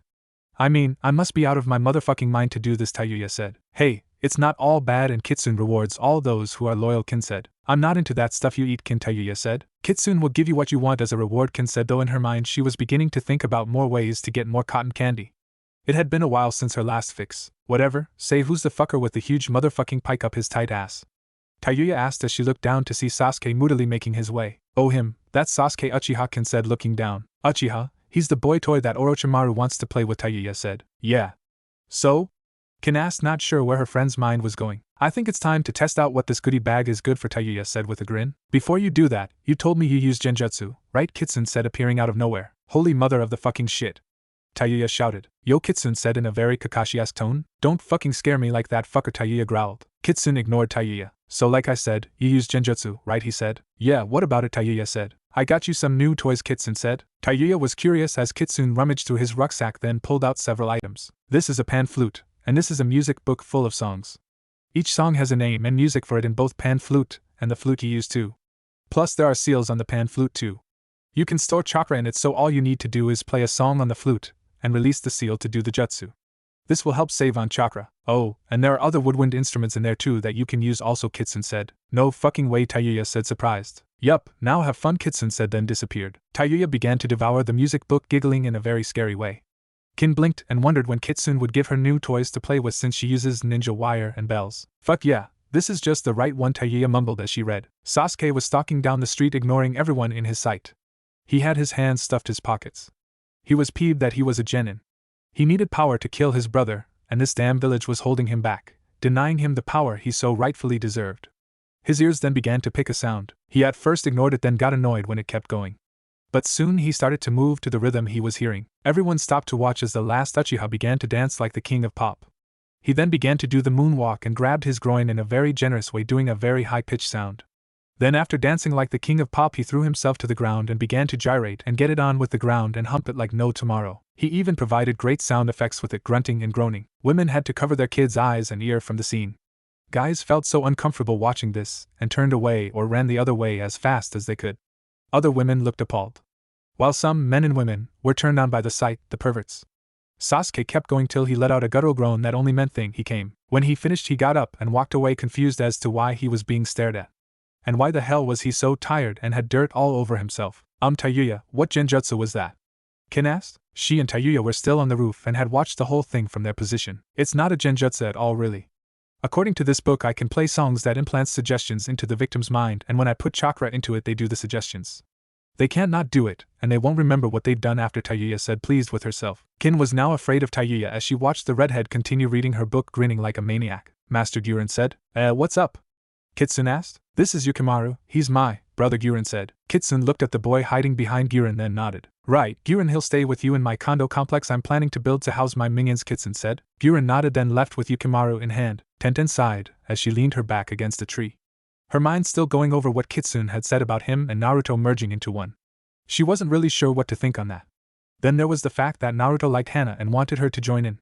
She's always had Kitsune's attention, and now having to share that with another, she wasn't sure if she could handle that. Excuse me, are you Tenten? Tenten looked up and saw the object of her thoughts standing there, Hana Inuzuka. Yes, that's me, the weapons mistress said. Oh good. My name is Hana. Hana Inuzuka, Hana said. The two shook hands. Nice to meet you, but why are you here? Tenten asked. Well, you see, my mom wants me to get to know Kitsune, Naruto, whoever he is now, and I know he is around with you a lot. So I thought we should get to know each other since we'll probably be spending a lot of time together, Hana said. Tenten nodded. So you did a good job in the finals, Hana said. Thanks, Kitsune helped me train, Tenten said. Hana nodded. There was silence as both were trying to think of something else to talk about. They really didn't know one another, and now they're being thrown together with Kitsune. Tenten, a voice growled. Tenten peeked her head around Hana as Hana turned her head, and both girls saw the person who had spoke was none other than Neji, and he looked like he had seen better days. His hair was a mess, he had bloodshot eyes, and there was a tick in both of them too. The ticks also had a different rhythm for each eyelid. Neji, what happened to you? Tenten asked, concerned for her teammate. Where's the asshole that has done this to me? Neji asked in a half-crazed tone. Tenten blinked. She had never heard Neji sound so on the edge, ready to fall over. Who are you talking about? She asked. You know who I am talking about, damn it. The asshole who did that fucked up jutsu so whenever I walk in anywhere that song plays, Neji growled. Oh, Kitsune. Not sure where he is right now, Tenten said. Right here, Pandaheim. Kitsune shouted as fireworks and flares went off all around him to announce his entrance. Neji leapt a good 15 feet in the air screaming like a girl before falling backwards, hitting his rump hard. Huh, I pegged you as a mezzo-soprano. Not a full soprano. You learn something new every day, Kitsune said in a very surprised, but intrigued fashion. I demand you to remove this song from me. Neji shouted. Do you have any idea all the crap I've been going through with this damn song following me everywhere? I can't go to the bathroom in peace without everyone knowing it's me. Remove this from me. Kitsune just stared at Neji without blinking. Tenten sighed as she walked over with Hana following. She decided to stay around since she was going to be a part of this chaos. She might as well be around to get desensitized to it. Well, as much as she could anyway. She also decided to follow Tenten's example for the moment till she figured out where she stood and got comfortable with where her life was taking her now. Tenten noticed something in Kitsune's ears and sighed and pulled them out. They were earplugs. Kitsune, she said. What? He was loud. I didn't want to ruin my hearing, Kitsune whined. Neji's eye ticks increased. Did you even hear what he said? Hana asked. Yeah, it went something like I'm a whiny little girl that brushes her hair 50 times like Marsha Brady to get all silky smooth, right? Kitsune said. No, not even close, Hana said with a sigh. Oh, then I wasn't listening. I have a don't listen to whiny bitches rule, Kitsune said. Neji wants you take remove his entrance music you put on him, Tenten said. Wah, but it so fits him. That's why I picked it. He's quite inconsiderate treating my present in such a rude manner. He's off my Christmas card list, Kitsune said and huffed as he crossed his arms in an upset manner. Hana blinked, not even sure what to say or do. She looked to Tenten and found she wasn't fazed by this at all. Of course she wouldn't even notice this kind of thing. To her this is normal. What the hell did I get myself into? The Inuzuka female thought, looking up at the heavens. Remove this damn song or I'll kill you! Neji shouted. Hana looked a bit worried since Neji didn't look like he was bluffing at all. Kitsune looked bored and Tenten was waiting on what Kitsune would do. Come forth, my minion! Kin, I choose you! Kitsune called as he pulled out a red and white ball out and threw it. The ball flew, then opened up and a flash of white light came out. Kin blinked as she stood there wondering how the hell she got here. The last thing she remembered was she was on the rooftop with Tayuya watching as the redhead cackled as she read her music book. She turned to see her master, Kitsune, and knew he did something. Okay, I have the who, but where's the why and how? She asked. I have summoned you, Kin. You are here to deal with him, Kitsune said. Kin looked to Neji, then turned back to Kitsune. And what am I supposed to do with him? She asked. Yes, I hadn't thought that far ahead. Let me see, where was it? Kitsune muttered as he pulled out of his rucksack a script that had the title of Kitsune and Panda on it. He flipped through the script, murmuring and muttering. Is that a script? Hana whispered to Tenten. Yes, and don't ask, Tenten whispered back. Hana just nodded, feeling she was going to get those words a lot now, and would probably be a new motto for her. Kin awaited patiently for whatever her master had up his sleeve. Neji, however, wasn't in the waiting mood and lunged forward wanting to kill Kitsune. But he was stopped by Kin, who decided to try out some goodies she had in her bag. She got in front of Neji and pulled a medium-sized silver-colored bell from her rucksack and held it in front of her.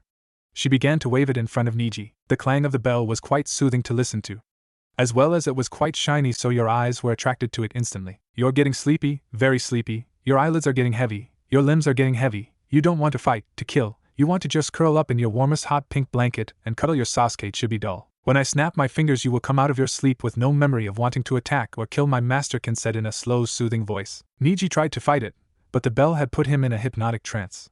Once Kin smirked. She knew watching all the hypnotism videos would pay off in the end. Excellent, my minion, now finish him, Kitsune said, sounding like a certain Mortal Kombat announcer in the end. Kin grinned as her mind flooded with all possible things she could make Neji do. Then a bright light bulb went off. An actual light bulb did appear over Kin's head, an energy-efficient light bulb to precise. Every time you enter a room you'll strut like you're a fashion model on a catwalk. You stop and pose like cameras are flashing all around you, and when the music ends you go back to normal, not knowing what you've done, she said. And to further it along, I shall do this, Kitsune said. He then did some hand signs. Entrance music jutsu do, he called. Kin then snapped her fingers and Neji woke up. What just happened? He asked as he yawned. Nothing, now go about your business, Kitsune said in a jovial British tone. Neji blinked and nodded and left. What kind of music did you put on him now? Tenten asked curiously. Why Pandaheim? Why tell when showing is so much better? You too, my dog maiden, Kitsune said. Can I come too, master? Kin asked. Of course, my minion. You must see the fruits of your labor, Kitsune said. So they left to follow Neji. They followed Neji as he entered a restaurant. As soon as he stepped through the threshold a new song began to play. Cherry Pie by Warrant. Neji began to strut like a top fashion model, stopping and posing. Everyone in the restaurant just stared at Geki. None knew what to say even though they knew this was Kitsune's work. Some even had to stifle their laughter while others felt a bit green as Neji struck pose after pose with that infamous supermodel blank face. As soon as the song ended, Neji blinked and went to find a seat, curious to why he was being stared at. Outside, the group had watched. Kitsune, why'd you give Neji that song? Tenten asked. Why not? Pandaheim Kitsune responded. Hana now really knew she was way out of her depth and would need all the help she could get, and that meant to a lot of conversation with Tenten. Yeah, I think it suits him well, Ken added in. Tenten, could we go somewhere to talk? Hana asked. Tenten looked at Hana and saw that the older girl really wanted to talk and nodded. Great, my two favorite girls Pandaheim and Dog Maiden together, Kitsune cried in happiness. It is a truly joyous event, Master Ken said as she wiped a tear from her eye with a white lace handkerchief she had pulled out of nowhere. Hana blinked and Tenten rolled her eyes and led Hana away. Though not heading to the restaurant they had just watched. She wanted to talk to Hana somewhere else. Maybe the hot springs, that was pretty private. Right, well that was fun. Now what next? Kitsune asked as he clapped his hands together. Kitsune was walking whistling when he heard a giggle. He quirked an eyebrow up and went to investigate. What he found made his blood boil a bit. There he saw a man with long white hair crouched by a tall wooden fence. Kitsune knew beyond that fence was the hot springs. The hot springs for the females, to be more specific. Kitsune could feel the Naruto side upset that someone was peeking on women like this. Now Kitsune felt that same too, since he sensed in the forest that Pandaheim and Dog Maiden were there. So he decided he must do something to save the two. He crept up on the pervert and did some hand signs. Sign from above jutsu, he whispered. Above the pervert was a giant floating neon green sign that read, Pervert right here. Beatings are first come, first serve. Beat to your heart's content. There was also a big flashing arrow pointing down right at the pervert to enhance things. He then left with hands in his pockets whistling when he heard the screams of a slightly girlish manner, and he grinned and began to whistling What a Wonderful World by Louis Armstrong. Caught again? Hiruzen asked, looking up. In his window was one of his old students, Jiraiya. Yeah, and I don't know how? I didn't do anything to make my appearance known this time, he said, hopping down from the window and into the office. I am sure it was because of Kitsune, but not sure the reason if there is one, Hiruzen said. Who the hell is Kitsune? Jiraiya asked. Hiruzen frowned. You do read the reports I give you, don't you? He asked. I skim them, Jiraiya mumbled. Hiruzen sighed. Sit back and I'll give you a summary, he said. So Jiraiya sat and listened to what happened to his godson and how he is now Kitsune, with the Naruto side blending into Kitsune to become one. Hiruzen also gave Jiraiya a short rundown on what Kitsune can do. Jiraiya sat there shocked. Shit, I really should have read those things, but I was so busy with my spy network as well as my research to really read it. Minato and Kushina are going to kill when I reach those pearly white gates, he thought. Nice story, old man, but you could have used more visual aids. It gets quite boring just listening to you, Kitsune said. Jiraiya jumped and turned to see Kitsune sitting by him in a movie theater seat with a big tub of popcorn in his lap. Hey, you're the pervert that was peeping, Kitsune said casually. Pervert? I am not pervert, Jiraiya exclaimed as he jumped up from his seat. Oh, Kitsune said. I am a super pervert. Jiraiya cried with a very enthusiastic manner. Oh, then I'm sorry, Kitsune said. What? Jiraiya asked, not expecting that reaction. Kitsune did some hand signs. Sign from above, do, he said. Jiraiya blinked. What kind of jutsu is that, kid? He asked. The one that I used to get your girl screaming ass beaten, Kitsune said. What? That was you? Jiraiya shouted as he pointed at Kitsune. Yup, you were peeping at my Pandaheim and Dog Maiden. I will not allow anyone to look on them in such a manner. They are mine, no one else's, Kitsune said. Pandaheim, Dog Maiden? Who are they? Jiraiya asked. That would be Tenten Kisaragi and Hana Inuzuka, Hiruzen said. Oh, I like it. Those names. Yes, that will do nicely, Jiraiya giggled perverted as he began to scribble away. Kitsune didn't like this and pulled out something from his ever-trusty rucksack. It was a smoke bomb of some kind. Hiruzen, watching this, took cover. Sorry, Jiraiya, but you brought this on yourself, he thought. Kitsune threw the smoke bomb at Jiraiya and the Sannin was covered in smoke. When the smoke cleared, Jiraiya stood there not in his normal attire, but in a very tight red cocktail dress with matching red heels, and you could see his hairy legs. His face done up with makeup to make him more glamorous, with his ears pierced, wearing earrings along with a necklace that made your eyes glance down at where cleavage would be if he were an actual woman. Hey brat, what did you do to me? Jiraiya asked, but his voice wasn't normal either, as it now sounded like Kathleen Turner-esque in that smoky, sultry way. Camera flashes blinded the Sannin, and those photos taken by Kitsune would be placed in the bingo book just like another Sannin. Now 2 out of the 3 Sannin could never show their faces ever again. Your punishment in trying to use my ladies in your perverted fashion, Kitsune said, then clicked his fingers together, and Jiraiya's notepad was instantly shredded. My babies!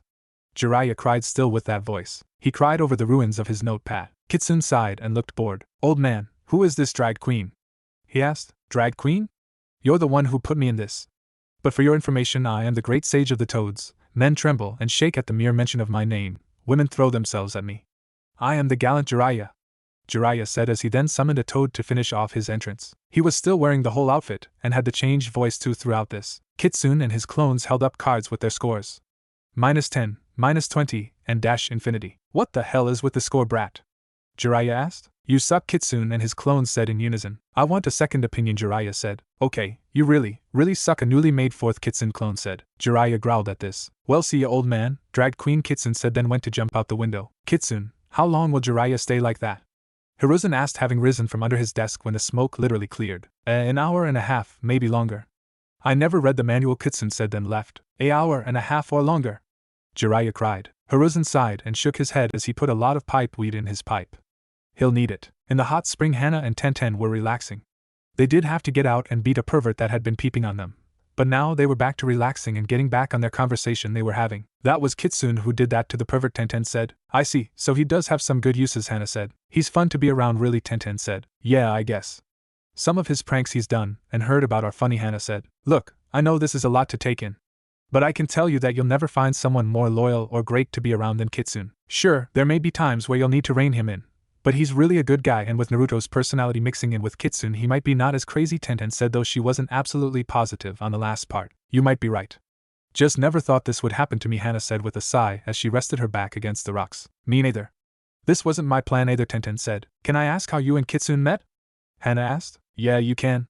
It's been a long time, I guess, Tenten said as she thought back. She remembered back when she first met Kitsune. It was after Kitsune had made a reappearance and was wreaking havoc on everyone. He came upon Tenten and his eyes went wide, and then he swooped down a la Tarzan and hugged her tightly. Flashback. I have finally found you, my one and only, he cried. Who are you? Tenten asked as she tried to pry Kitsune off her. I'm sorry, my fair lady. I am the gallant and master of the graceful art of pranking. I am the great Kitsune. Kitsune proclaimed as fireworks blew up behind him, damaging several buildings. Kitsune, Tenten said. Yes, and what is your name, my lovely maiden? Kitsune asked as he kissed her hand. Tenten blushed. My name is Tenten, she said. Tenten, Tenten. I like it. But I think I shall call you my Pandaheim from now on, Kitsune said. Why? Tenten asked. Why not, Kitsune said. You're strange, Tenten said. Thank you, Kitsune said with a happy grin. Come on, let us go, Pandaheim. I must show you my glorious world. He was now floating on a magic carpet, holding out his hand to Tenten, who took it though wondered where that flying carpet came from. And flashback. So you just met him and became his Pandaheim even though you've never met him before? Hana asked. Yeah, it's funny and odd. But that's Kitsune. I may have known him for a long time, but even I don't always know what's going on in his head. I've just learned to go with it and act like I know. He's always nice and explains things to me, Tenten said. I'm not sure if I'll get used to this, Hana said with a sigh. You will, trust me. Just relax and let go. Reason and rational thought doesn't really exist with Kitsune, Tenten said. Yeah, but Naruto is merging with Kitsune. So what will that mean? Hana said. Tenten frowned as she sunk into the hot spring till she could blow bubbles. She still had a lot to think about with this change. Kakashi was walking down the street with his nose buried in his book. Kitsune saw this and decided something needed to be done. Not about Kakashi's reading, but something else. It was boring just watching the Jounin read. Kitsune grinned and performed hand signs. Strolling music jutsu, he said. Soon music began to play as Kakashi walked and read Erotica by Madonna. Kakashi stopped and looked up and the music stopped. But he began to walk and read again, and the music began again. Everyone on the street looked at the one-eyed Jounin, and making more room for him than they had before. Kitsune grinned. Much better? Hiruzen sighed as he finally finished another mountain of paperwork. That's it, I am hanging it up. I am too old for this shit. Now, to find the Turk, my replacement. Who could be so gullible to take this job? Oh, I know who, the old Hokage thought as a smile spread across his lips. Jiraiya sighed. He had gotten a mission from his old sensei and Hokage. He was tasked to get the new Hokage. The reason why was because he knew the person and could possibly persuade her to come back. But there was a catch. He had to bring along help. That help would be in the form of Kitsune, Tenten and Hana. Unusual since it's two genin and a chunin. But that was his orders and he'd follow them. Hey brat, he said. Kitsune looked up from his super jumbo-sized bowl of ramen. The bowl was the size of a king-sized wok, really. Waff, do you and Dwagween? Kitsune asked with his mouth full. Tenten looked up from her normal bowl of ramen and Hana did the same. The two girls decided to spend time with Kitsune. So Hana could get used to Kitsune more and the two girls get used to each other with Kitsune. Tsum was pleased with this and allowed it with great enthusiasm. Hana was sure she heard her mom happily cry about grandbabies to spoil when she left, but a part of her figured it was her imagination. What did he say? Hana asked. He said, what do you want, drag queen? I believe Tenten said. Hana shook her head. She couldn't figure out how Tenten could understand that. You did that to me, brat. I am not a drag queen. Jiraiya accused. Not according to this, Kitsune said as he pulled out a bingo book from his rucksack. Jiraiya read it, and his eyes widened as he began to cry. A photo and a couple words now destroyed his hard-earned reputation. All of his information was there with some new stuff. He now had the title of Fabulous Drag Queen. There was a photo of him from his little photo session when he was dressed up. The photos were of course photoshopped a bit to make Jiraiya more feminine without altering it too much to make Jiraiya actually look good as a woman. Tenten and Hana looked at it and tried to smother their laughter. I am who was there saw and didn't hide her laughter. Kitsune, I can't believe you did that to one of the Sannin, Tenten said. He's a pervert. Wait, I forgot. A super pervert. And he was peeping in on you and dog maiden, Kitsune said, making sure to do the air quotes in the right spots. Oh, well then he had what was coming to him. Thank you for defending us, Kitsune, Tenten said. Hana nodded, smiling. Look, brat, I got a mission and you're coming with along with your 2 girls. So pay for your meals, get packed and let's go, Jiraiya said, still very unhappy about his updated entry in the bingo book. Nah, I'll pass. Missions are boring and boring means work, Kitsune said, going back to his bowl. What is the mission? Hana asked. We're to get the new Hokage, Jiraiya said. But I thought the third was feeling fine? Hana asked. He wants to retire and asked me to get his new successor, Jiraiya said. Who is it? Tenten asked. Tsunade Senju, Jiraiya said. A loud, I mean a very, very, very loud squeal erupted and it all came from Tenten. Tsunade, the Tsunade Senju. The slug princess herself. We're going to go get her, she's going to be the new Hokage. Oh my gosh, Kitsune, we have to go. I have to meet my idol. Please, please, please, please, Tenten pleaded. Why didn't you say that in the first place, drag queen? Let us go, Pandaheim, dog maiden, Kitsune said. Hana and Jiraiya blinked since Kitsune wasn't sitting on his stool anymore. He was standing just outside the stand, all packed and ready to go, wearing a gray trench coat with matching fedora. They turned back and saw the bill had been paid and there was an empty bowl. What was shocking was there had to have been at least 3/4 left in that huge Russia-sized bowl, and Kitsune ate all that in record time. How did he eat all of that so fast, Hana and Jiraiya thought. Tenten was in heaven as she bounced and giggled in her stool. She was so happy. She was going to meet her idol. Kitsune, I need to get my stuff, Hana said. No need, my dog maiden. I got it all, Kitsune said. Hana saw that he did in fact have her gear. She wondered how he got into the Inuzuka compound so quickly, find her room and get her stuff. And wondered if she should be scared that Kitsune could do this or not. Jiraiya shook his head. Fine, let's just go, he said. Tenten hopped off her stool and pecked Kitsune on the cheek and picked up her stuff, which Kitsune had also brought too. Hana grabbed her things and they followed Jiraiya to the gates and out of the village. So bored, Kitsune groaned. Tenten was walking with a bounce in her step as she had a big grin. How can you be bored, Kitsune? We're going to meet Tsunade Senju, she said. But I'm not doing anything, Kitsune complained. Right, here we are, Jiraiya said. Where are we? Hana asked. A place we should stop in. Come on, let's go to the hotel and get some rooms. We'll stay here tonight then continue on tomorrow, Jiraiya said. Tenten pouted but nodded. Kitsune looked around and his eyes were sparkling. Fresh meat, he murmured. On their way to the hotel, 5 buildings exploded, and when the dust had settled the building was still standing, but now they looked like phalluses in various pastel colors. Hana saw this and sighed as she shook her head. She was slowly becoming immune to these kinds of things. Jiraiya looked horrified. Tenten didn't even seem to notice at all. Once at the hotel, Jiraiya got 2 rooms, one for Tenten and Hana and the other for himself and Kitsune. Right, you head up. I need to, see some contacts, Jiraiya said as he eyed some women walk by. He then left, following them closely. Not going to do anything to him, Kitsune? Hana asked. Nah. Nothing yet, Kitsune said with a shrug. They headed up to their rooms with Hana and Tenten checking out there before heading to Kitsune's room. They sat and began to chat. So what was with the erect phallus for buildings, Kitsune? Hana asked. Those, I didn't have enough time to be more creative. I worked with what I had, Kitsune said. I see, Hana said slowly. Yeah, if I had more time I'd have done more, Kitsune said with a foxy grin on his face. Hana shook her head. Tenten was just daydreaming about meeting her idol. A knock on the door startled them a bit. He's back already, Tenten said, breaking out her fantasy. He works fast, Hana commented. Had too fast, Kitsune said. He then got up and opened the door to see it wasn't Jiraiya, but 2 men. One was tall and was blue with gills while the other was shorter and had black hair and a blank expression. They were both wearing black cloaks with red clouds on them. I'm sorry, but the frat party is 2 doors down. I hear the journey of the swollen ass is about to begin, Kitsune said. What the hell? The blue man asked. You are here for the frat party, right? You're dressed for it, Kitsune said. What kind of shit is in that head of yours, brat?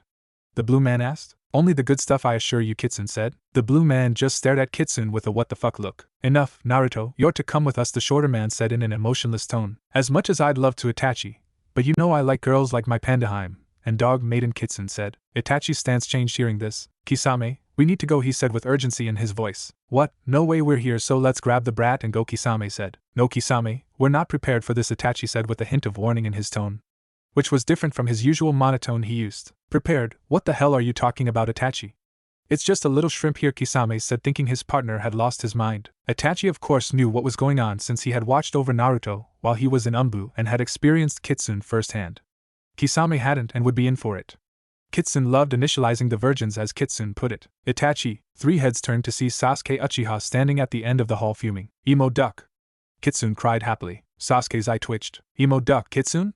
Itachi asked with a slight arched eyebrow. Yeah, his hair looks like a duck's butt and he's all emo like Kitsune said. I see, Itachi said. Kisame did his best to swallow the laughter that was bubbling up since he could see how boy that looked like a younger Itachi would get the nickname. Itachi, that runt looks just like you, he said. He's my little brother, Itachi said. Hello Sasuke, I've been doing as you told me, Itachi. I bottled up all my hate and got stronger, now time to die. Sasuke screamed. He charged forward after doing hand signs and a hand full of crackling lightning. Boring, Kitsune said, the revenge angle has been overused way too much. Sasuke never made it even close to Itachi as Kitsune pulled out a huge fly swatter and smacked Sasuke with it, slamming him into the nearby wall. Sasuke stayed there embedded in the wall before slowly peeling off and hitting the ground, leaving a Sasuke-shaped print in the wall. Kisame winced a bit watching this. He knew that had to hurt like hell. What the hell was that? He asked. Oh, just my emo swatter, patent pending, Kitsune said proudly as he held the huge fly swatter. On the handle were the words, Emo Swatter 2000. Kisame shook his head. Back to business, come with us, brat, or I'll start shaving limbs, he said as he hefted his sword. Kitsune ignored Kisame and turned to Itachi. So what have you been up to since you decided to be a noble sacrifice, and killing your whole clan to protect the village from a coup your whining bitch of a papa was planning? Kitsune asked. How'd you, never mind. I don't want to know. But I've been doing fine, Kitsune, Itachi said casually. Kitsune, why are you talking to Itachi? He's a missing nin. Tenten asked. No, he's not. He's just misunderstood, Kitsune said. No, he's a missing nin, Hana said. What? No one who loves the great apostles Mo, Curly, Larry and sometimes Shemp could ever be a missing nin, Kitsune said with indignation. Tenten sighed heavily. It's alright, Kitsune, Itachi said calmly. Fine, but here. I've been meaning to give you this. But haven't till now, Kitsune said as he pulled out of his rucksack and handed Itachi a package. Th, that's? Itachi stuttered. Yup, I got it all. It's all there, Kitsune said. Kitsune, you are a god, Itachi said as he held the package tightly, looking very happy. Which was a totally new look for the usually stone-faced Uchiha. Kitsune the god. I like that, Kitsune said as he thought about this new title. Please don't give him these wild ideas, Tenten pleaded to Itachi, falling back into the casualness she had with Itachi years ago when she just knew him as Umbu, Weasel, watching Kitsune. Itachi, what you got there? Kisame asked curiously. Kisame, this is something that I've been wanting for a while, Itachi said. What is it?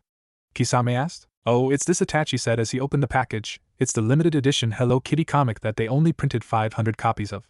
It's rare because this was one of the few Hello Kitty comics done in all color, and in its original Japanese language too. And this one is in mint condition and still sealed too. I've been wanting this for a long time. The missing nin then let out a girly squeal of happiness. Dude, you're into that? Kisame asked, totally shocked. What, they're good stuff, Itachi said, not ashamed of his hobby at all. Besides, I'm not the only one. Konan is also a Hello Kitty collector too. She's going to be so jealous I have this. He was grinning as he could imagine Konan's face. Kisame couldn't believe his partner liked that kind of thing and wondered if it was too late to change partners. Oh my god, you're Kisame Hashigaki of the Seven Swordsmen. Tenten cried out. Yeah, that's me, Kisame said as his ears were still ringing. Please sign this, please? Tenten asked as she whipped out an autograph book from her person. Sure, Kisame said as he signed Tenten's autograph book. Tenten squealed happily as she held the book to her chest. What's with her? Kisame asked. Pandaheim loves weapons, Kitsune said. Kisame said in understanding. Hana was now wondering what she had gotten into. Never fear, the great Jiraiya is here. The Toad Sannin announced. Leave, drag queen, you're running a wonderful reunion here, Kitsune said, shooing Jiraiya away. What's going on here? Jiraiya asked, confused as he looked at Kitsune, Kisame and Itachi as well as Tenten and Hana. We were all having a nice chat till you came, Kitsune sighed. We must be going. Kitsune, see you later, Itachi said, bowing his head. Yeah, it was great seeing you too, Itachi. Happy trails, Weasel, Kitsune said. Itachi just nodded and dragged Kisame away. Brat, do you have any idea what you've just done? Jiraiya asked. Yeah, said goodbye to the one of the only guys who understand my artistic flair, Kitsune said. Jiraiya sighed and looked at Tenten and Hana. Tenten's eyes widened when Kitsune said Weasel, since she now knew who Itachi was in her memory. That was Weasel? She asked. Yup, Kitsune said. Can someone please fill me in? Hana asked, very confused. Yeah, Itachi, well, Weasel was one of the few Umbu. Well, probably the only Umbu who could handle Kitsune, really. They got along real well and Weasel just let Kitsune be Kitsune, never trying to anything to rein him in. Heck, he even helped Kitsune sometimes with his pranks, especially if they were on his own clan, Tenten said. You're kidding, Hana said in disbelief. No, I'm not, Tenten said, shaking her head as she remembered those days though in a fond manner. Unbelievable, Hana muttered. Brat, do you realize what you've done? Jiraiya asked. Yeah? Those two were members of the Akatsuki, a group of some of the most messed up, fucked up badass missing nin in all of the elemental nations. Their primary objective is to collect the 9 Biju and do some funky shit with them in their harebrained scheme to bring world peace by making everyone feeling what real pain and sorrow is, or some kind of emo weepy bullshit like that. I think the leader Pain has been huffing a lot of the bad stuff. He shouldn't be doing that. Who knows where that stuff has been grown really or what it's been cut with either. He really should be smoking what I got since I sell 100% natural shit, with no fillers cut in, Kitsune said. Jiraiya stared at Kitsune stunned. Even he didn't have that kind of info on the Akatsuki. How do you know all of this? The Sannin asked. Oh, this, Kitsune said as he held up a thick book that read Naruto on it. I've got a great deal of it. Kitsune, what is that? Tenten asked. This Pandaheim is the full script of events, Kitsune said. I see, Tenten said. Yup, Kitsune chirped. Hana just blinked. This was way too far from her comfort zone to be happy with. The group was back on the road till they finally reached Tenzaku, and that's where they'd hopefully find Tsunade. It took some time, but they found her when they headed into a restaurant to eat dinner. Tsunade was there also eating. Tenten was super excited and was able to get her autograph. They also met a young woman named Shizen who was Tsunade's apprentice and companion as the slug Sannin drank and racked up debt. When talk came about, Tsunade turned down the offer to be Hokage, dissing it. Yeah, you're probably right. The Hokage should be someone super badass awesome, not some wrinkled, sag-a-bags drunkard that pisses away money just as fast as they can down a bottle of sake, Kitsune said. What was that, brat? Tsunade growled. Just stating a fact. You're too old, washed up and pathetic to be Hokage. We might as well let Drag Queen take on the role since at least he got a pair, though they are pea-sized at best, Kitsune said. Thanks, brat, Jiraiya growled. That's it, outside brat. You're dead. Tsunade shouted. But I won already, Kitsune said. What do you mean, Tsunade asked, but fell head first on the table unconscious. Lady Tsunade! Shizen exclaimed. Brat, what did you do? Jiraiya asked, shocked. What did you do, Kitsune? Tenten cried as she stared at her idol. Hana was just plain shocked. I just dosed her sake with enough tranquilizers to take down a T-Rex. Now let's haul her ass back to Konoha and we're done, Kitsune said. Shizen did a check and found Tsunade was just knocked out. She was relieved, but surprised that this young boy was able to drug her sensei so easily. How did you do it? We never saw you move, she asked. A wizard never reveals their secrets, Kitsune said in a croaking mystic voice. He even had the matching outfit dressed as a wizard with dark purple robes, a long white beard and twinkling blue eyes. Tenten was relieved that her idol was alright, but she was going to have a talk with Kitsune about drugging her idol like that. And giving her no warning at all. Jiraiya shook his head. He couldn't believe it. No one, and he meant no one, had ever drugged Tsunade ever. Not even Orochimaru. Well, come on, let's go, Kitsune said. Everyone blinked and found Kitsune already waiting at the door with Tsunade in a wheelbarrow. When Tsunade awoke, she was pissed. She had been drugged, which had never happened to her before. And she was back in Konoha too. The place that had taken so much from her. She was going to find that brat and kill him. Oh yes, she was going to take her time too. He'd be suffering and wishing for death when she was done with him. She'd never let him get that release though. Where's the brat? She asked angrily. No one of course helped her since first they were scared of the mood Tsunade was in, since not even Jiraiya had pissed her off this much ever. Plus, when they found out who she was looking, no one wanted to get involved since Kitsune was in the center of it. Tsunade stomped around till she found Hana. She knew that Hana hung around Kitsune, and she made her way to the Chunin. Where's the brat? She asked with barely contained anger. Hana stopped and turned to Tsunade. If you're looking for Master Kitsune, then he's at the building site, Guren said. She had appeared out of nowhere, of course. Hana and Tsunade looked at Guren. Hana was read into Kitsune's grand plan and who his followers were by Tenten. She thought the whole thing was just plain insane, but then had to check herself. Of course the plan of pranking the entire world is insane, so why wouldn't Kitsune decide that's what he wanted to do? Thanks, Tsunade grunted then left. Why'd you tell her? Hana asked Guren. Why not? She wants to confront Master Kitsune, and Master Kitsune gave me instructions to find her and tell her where he was, Guren said. Yes, but why? Hana asked. You know that Lady Tsunade is going to kill him. She may try, but I trust my master to live, Guren said. Hana shook her head. Would you like to come and watch? Guren asked. Sure, why not? Hana said with a shrug. Guren nodded and then pulled out a smoke ball from her rucksack. She threw it on the ground and smoke enveloped the two. Then when the smoke vanished, the two were at the building site where Kitsune's apartment building was being built. Kitsune had won a lot of money with his bets during the Chunin finals. He made sure he got all of his money from everyone who had bet against his picks and predictions. For those who didn't pay up, then Kitsune got creative in extracting payments. All the victims afterwards huddled in corners mumbling about rubber duckies and bad touch. The two watched as Tsunade came stomping in. Where are you, brat? She screamed. Kitsune came out wearing a wide brim hat, an old weathered poncho and a toothpick in his mouth. He looked like he hadn't shaved for a while with the gruff beard he was sporting. In the air, spaghetti western music played. Well, we meet again, SJJ, Kitsune said, sounding just like Clint Eastwood in The Good, the Bad and the Ugly. What the fuck, brat? And what kind of name is SJJ? Tsunade growled. Oh, then you want me to call you it after all. Fine. Well, we meet again, Saga Jumbo Jugs, Kitsune said, still in his Clint Eastwood tone. Tsunade's eye developed a tick. Die, brat. She screamed as she charged in with her fist cocked ready to go. Hana was wondering why Kitsune wasn't moving. He was going to die if he stood there. Tsunade was on Kitsune and began to beat all kinds of color out of him. Once finished, she heard a voice. A very familiar voice. And cut. Brilliant, wonderful. The horror, the carnage, the rage. You captured it all beautifully. Such raw emotion, I could never ask for more. Yes, this is the take that will be going into the movie. Check the gate, Kitsune said, who was perfectly fine sitting in a director's chair. What the hell, how'd you get there and who the hell did I beat up? Tsunade asked, completely shocked. Hana was wondering the same thing, and who had taken Kitsune's place in the horrific beating. Oh, just some old cripple that keeps sending his idiots after me, Kitsune said in a blasé way. Tsunade turned back at the barely recognized form of one Danzo Shimura. She then shrugged. She had no remorse on beating the living hell out of him, since he was an old relic that should have been put to pasture a long time ago. Alright, now that's taken care of. I need to get back to my plans, Kitsune said, hopping off his chair. Wait right there, brat, you and I need to talk, Tsunade said. She may have lost a lot of her anger after beating all the tar out of Danzo, but that didn't mean she was happy. Now, but I want to get back to my devious schemes of global pranking mayhem. Kitsune whined like a 5-year-old being told it's time for bed. We talk, then you go back to whatever you were doing, Tsunade said in a tone that meant this wasn't up for discussion. Fine, dog maiden care to join us, you two, Guren, Kitsune said. Guren nodded and walked over with Hana following along. Tsunade was a bit surprised to see them. Right, now let's go inside, Kitsune said. He then headed into the building he constructing. It would house all of his followers along with his Pandaheim and dog maiden when it was finished. The building looked like, well, it looked like a pyramid really. Like it, I call it pyramids, Kitsune said with a grin. Kitsune, why this shape? Hana asked. Why not, Kitsune said. They entered pyramids and found it was furnished, and there was a bar, a cafe, a restaurant, and even a front desk too. Kitsune led them to an elevator, and they headed up a couple floors. Kitsune, where did you get the land for this place?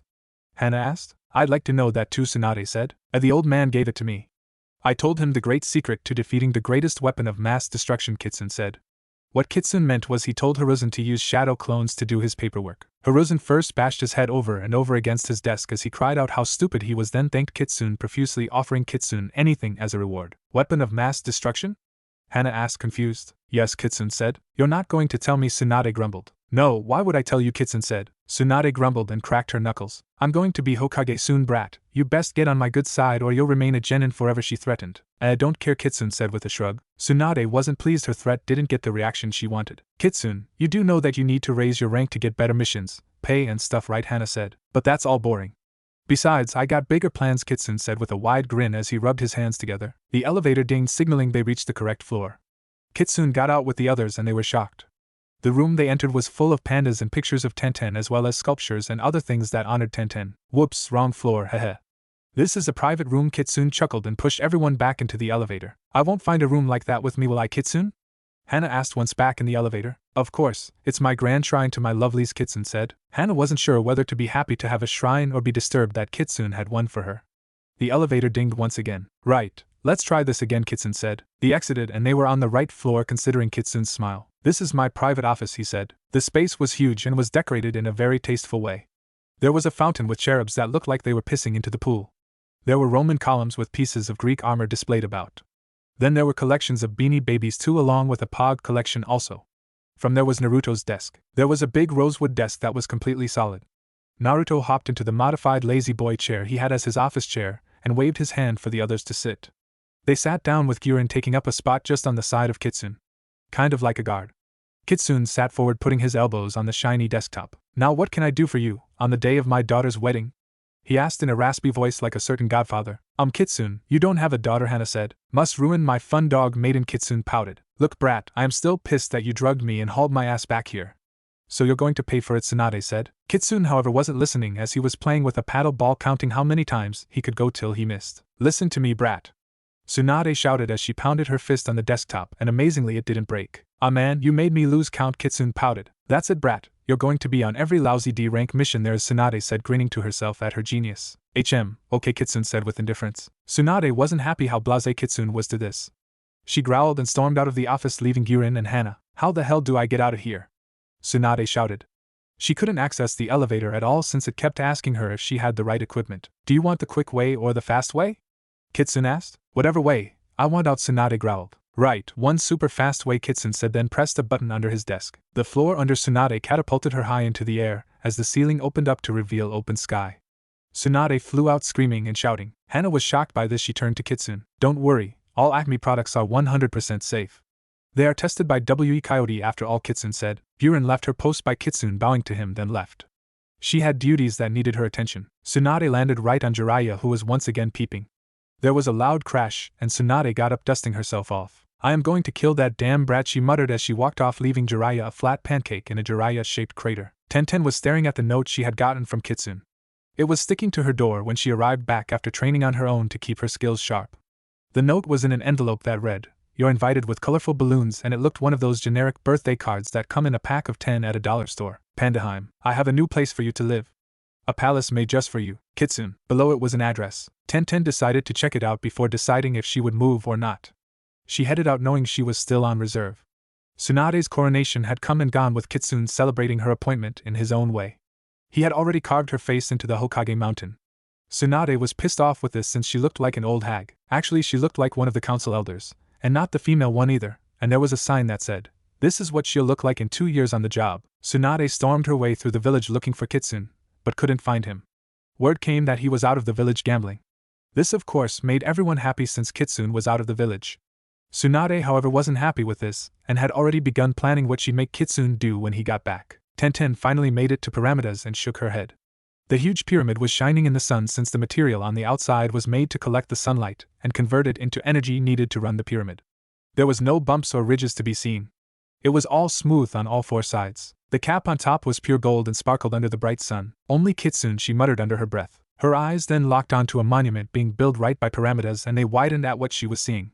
The monument being built was something very Romanesque. Tenten was there looking like the goddess Athena and Aphrodite mixed together, with both of their best attributes being shown off. Hana was also there looking like the goddesses Hestia and Artemis mixed together with her 3 dogs, while Kitsune looked like Zeus. All 3 made out of pure marble, and they were inside a temple that looked like a smaller version of the Parthenon in Greece. Oh, Kitsune, she groaned as she closed her eyes. Turning her head back to Pyramidas, she headed inside to see the grand lobby. There at the front desk was Karen. Hello, and welcome to POPONTHEWORLD Teaching Fel USHWITHOUTWPING. My name is Karen, how may I help you? The redhead with glasses asked. Where's Kitsune? Tenten asked. You must be Pandaheim. Please take the elevator to the umpteenth floor, Karen said. Tenten raised an eyebrow, but said nothing as she went to the elevator. She found the umpteenth button and pressed it. Heading up, elevator music played. The music being played was This Is the Song That Never Ends from Lamb Chop's Play Along. The elevator dinged and Tenten got off to find Kitsune sitting watching TV. Oh, another piece of crap, he muttered. Kitsune, what are you watching? Tenten asked. Just crapimation, Pandaheim, Kitsune said. What is crapimation? Tenten asked. Crap animation, Kitsune said, not taking his eyes off the screen. Okay, so this is the place you want me to live in? Tenten asked. Yes, Pandaheim. A beauty like yours deserve a place for it. Welcome to Pyramidas. The base of my operations to prank the entire world, as well as living quarters for my minions and my lovelies, Kitsune said, standing up proudly as a flag, a fox playing maracas in its paws and a big huge stoga in its maw, unfurled behind him, and heroic music played. I have yet find the right music that will be the theme song, but I think I'm getting close. But for right now this stock music will work, Kitsune said. Tenten sighed. Where's my room? She asked. Right this way, Pandaheim, Kitsune said, skipping. Tenten followed Kitsune back to the elevator, and Kitsune pressed a button that had an image of a panda bear on it. Tenten was sure she didn't see that button before. Elevator music played, but this time it was the Macarena that was playing in a dubstep way. Once hitting Tenten's floor, they exited and Tenten's eyes went wide. Kitsune had created her ideal place. There was big expansive walls to hang all of her weapons with space to spare to add more. A large queen-size bed in the bedroom, a bathroom and a kitchen and living room. The place was kind of set up like a loft with the kitchen and living room all in one, with floating walls separating the bedroom to the living room. The bathroom was the only place that had its own room. What do you think, Pandaheim? Kitsune asked, smiling wide. How much is the rent? Tenten asked. Rent? What the hell is rent? Kitsune asked like it was a foreign concept. Kitsune, you expect me to live here rent-free? Tenten asked. Yeah, why not? I'd never charge my Pandaheim a thing, Kitsune said. I need to pack and let my landlord, I'm moving out, Tenten said. Already done, Kitsune said. Before Tenten could say a thing, the elevator dinged and Kitsune clones came out hauling boxes. They were all wearing coveralls that read Foxy Movers on the back with a foxtail on the R and Y. Where do you want this? A Kitsune clone asked in a blue-collar way of talking. Tenten went to help the Kitsune clones and Kitsune grinned. Now he just had to get Dog Maiden in, and then he'd have his ladies here together. Meanwhile, Kin and Tayuya were on a mission for Kitsune. Their first one on Kitsune's mission to prank the world. Fucking shit, I hate this crap, Tayuya grumbled. Kin ignored Tayuya as she was rummaging through her rucksack. What the fuck are you looking for? Tayuya asked. Nothing really, Kin murmured as she kept looking. Tayuya rolled her eyes and looked at their target. It was the waterfall village. Well, the outside, given that it was protected by waterfalls and all. Right, let's get this motherfucking shit started, the redhead said. She made her way over and then pulled out two 2-gallon drums of soap. Time to make some fucking bubbles, she said. She began dumping the stuff in and the water began to froth and bubble like a rabid dog. The bubbles were all bright pink and peach scented too. Ugh, this stuff is going to make me fucking gag, Tayuya muttered as she turned her head away from the overpowering scent. Kin walked over wearing a gas mask over her face. Where the fuck did you find a gas mask? Tayuya asked. Rucksack, Kin replied. Tayuya grumbled and went to her rucksack and found a gas mask herself and put it on. I feel like fucking Darth Vader, she said. Who? Kin asked. Never mind, Tayuya said. After they finished pouring the last of the soap into the water, they left. What was the damn fucking point of that? Tayuya asked. Don't know. Kitsune just said to make bubbles and waterfall, Kin said. He's motherfucking insane, Tayuya said. Yeah, but a whole of a lot better than Orochimaru. At least we live, have fun and actually have a health plan, Kin said. Don't forget a pension when you retire. You get a fabulous 401k and end-of-the-year bonuses as well as Christmas bonuses too and paid vacation also, a Kitsune clone said. Holy mother of the fucking shit and god. Tayuya cried. Huh, a god that can fuck and shit at the same time. I just might start a cult. Does this god have a name? Kitsune clone asked. Hello master, how are you and what are you doing here? Kin asked calmly. How the fucking hell are you so calm when this motherfucker just popped out of fucking nowhere? Tayuya asked. He was here the whole time, Kin said. No fucking way, Tayuya said. Fucking way, the Kitsune clone said in a total surfer dude tone. Yeah, he was standing there holding a sign that read I'm blending in. Don't notice me, Kin said. How come I didn't see him then? Tayuya asked. Ah, my child, it is because your eyes have yet to open to the true spirit of the Lord, Kitsune clone said in a priestly tone as well as dressed as a priest. What the fucking hell does that fucking mean?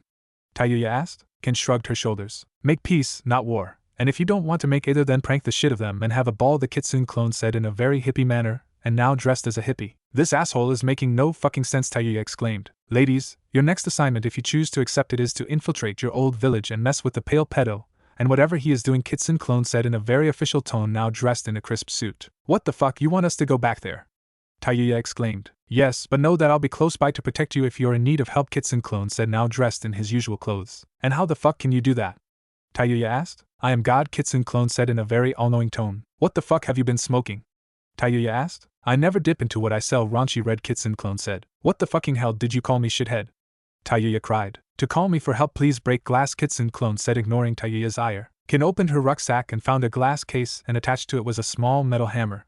The same kind of thing you've seen when you need to break glass to get a fire extinguisher or activate the fire alarm. This? She asked. Yup, break and I shall come sweeping in like a vicious plague of locusts, Kitsune clone said. This message will self-destruct in 5 seconds. In 5 seconds the Kitsune clone exploded and millions of Groupons flew out. That fucking asshole, I'm going to kill him when we get back, Tayuya grumbled. Where are you going?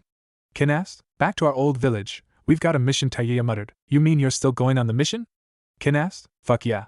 I want to fucking mess up the place and mind fuck the fucker who had branded me, Tayuya said. She could still feel the curse mark on her even though Kitsune had taken care of it. Kin shrugged and followed Tayuya, hearing the redhead mutter under her breath along the way. Hana was staring at her mother in disbelief. Mom, what did you do to my room? She asked. What? Sam asked innocently. My room, what did you do to my room? Hana asked again. Hana's room was no more. She had gotten home after putting her time in the vet clinic. When she entered her room, she found all of her stuff was gone. In its place was a storage room. Oh, that. Kitsune moved all your stuff out, saying you are living with him, Sam said. I didn't, Hana sputtered. Oh, well, what's done is done, Sam said with a casual shrug. Hana just stared at her mother. Well, what are you waiting for? Get out and got to your new home, Sam said. Hana just stood there. Go now. Sam barked. Hana jumped and ran out. Sam sat back and sipped her sake. Kitsune promised a lot of grandbabies to spoil if I did this. He better hold up his end of the bargain, she thought. Tsunade was in her office as she looked over and chuckling in an evil way. I don't like when you're in that mood, Jiraiya commented. Shut it, Toad. I am planning my revenge on that brat, Tsunade said as she rubbed her hands together. Oh, let me help. I can help so much, Kitsune said, popping out of nowhere like usual. Fine, here's what I have planned, Tsunade too wrapped up in her plotting to even know it was Kitsune. Yes, I see. That's good, but if you do this then it would be better, Kitsune said. Yes, I can see that. Damn, that's some fine work, Tsunade said. Thank you, Kitsune said. Jiraiya just stood there shaking his head as Tsunade and Kitsune plotted, with Kitsune adding and making Tsunade diabolical plans even better. Now, I just need to get the brat here, Tsunade said as she rubbed her palms together. Here I am, Saga Jumbo Jugs, Kitsune said. What the foo, Tsunade exclaimed, but then a big poof of white smoke enveloped her. What did you do to her kid? Jiraiya asked worriedly. You'll see, Kitsune said. When the smoke cleared, Tsunade was standing there, but she wasn't dressed in her usual outfit. No, instead she was wearing a swimsuit that was just made of floss strings really. Well, it had small patches of fabric, but it barely covered her bits. Jiraiya had an empty Vesuvius-grade nosebleed seeing Tsunade in her new outfit. What the hell, brat? Tsunade growled as she tried to cover herself up. Wrong smoke bomb, Kitsune murmured. Well, do something, damn it, Tsunade demanded. Yeah, Kitsune muttered as he pulled out an instruction booklet titled, How to Use Smoke Bombs Effectively Pre-K Edition. I have died and gone to heaven, Jiraiya murmured as he laid there in a pool of his own blood. Tsunade was so embarrassed and angry that she took her rage out on Jiraiya since it was just instinct for her. She beat all the color out of her teammate, and then punted him out of the office, creating a new skylight for the Hokage office. You know, if you wanted a skylight, I know some good contractors, Kitsune commented. Give me back my clothes, brat, or your next, Tsunade growled as she balled her fist in a very threatening manner. Kitsune just stared at her, and it made her feel self-conscious. Not sexy, he said. What? Tsunade exclaimed, shocked. Final fucking ly, Tayuya grumbled. She and Kin had finally made it back to Odo. So what's the plan? Kin asked. We go in and fucking mess the motherfucking place up like this Kitsune asshole wants us to, Tayuya said. That's it, Kin said. What do you fucking expect, Kin? Some kind of goddamn fucking elaborate plan? Tayuya asked. Well, no, but maybe something like it, Kin said. Screw that shit. Let's fucking cause a fucking shitstorm to end all motherfucking fucking shitstorms, Tayuya said as she thrust her fist in the air. Kin sighed and went along. She had nothing better to do, really. Orochimaru sat on this throne in his dark room brooding and mumbling about his new picture in the bingo book along with the brand new info on him. I'm going to kill that brat, he said. Lord Orochimaru, an Otonin burst in. What is it? The snake Sannin asked. We've got a problem, the Otonin said. Well, what is it? Orochimaru asked. Well, you better come out and see for yourself, the Otonin said. Orochimaru sighed and got up and followed the Otonin. Outside, his jaw dropped. There in plain sight was a giant billboard that was in fantastic 3D was the snake Sannin in a hot, passionate embrace with 3 of the 4 Oto guards. All 3 were male, of course. Then the image would change with the snake Sannin in a submissive position getting a paddling by the toad sage. Both dressed BDSM gear, tight shiny black leather with Orochimaru packing a huge codpiece with a bubble above his head that read, Yes, master, please, master.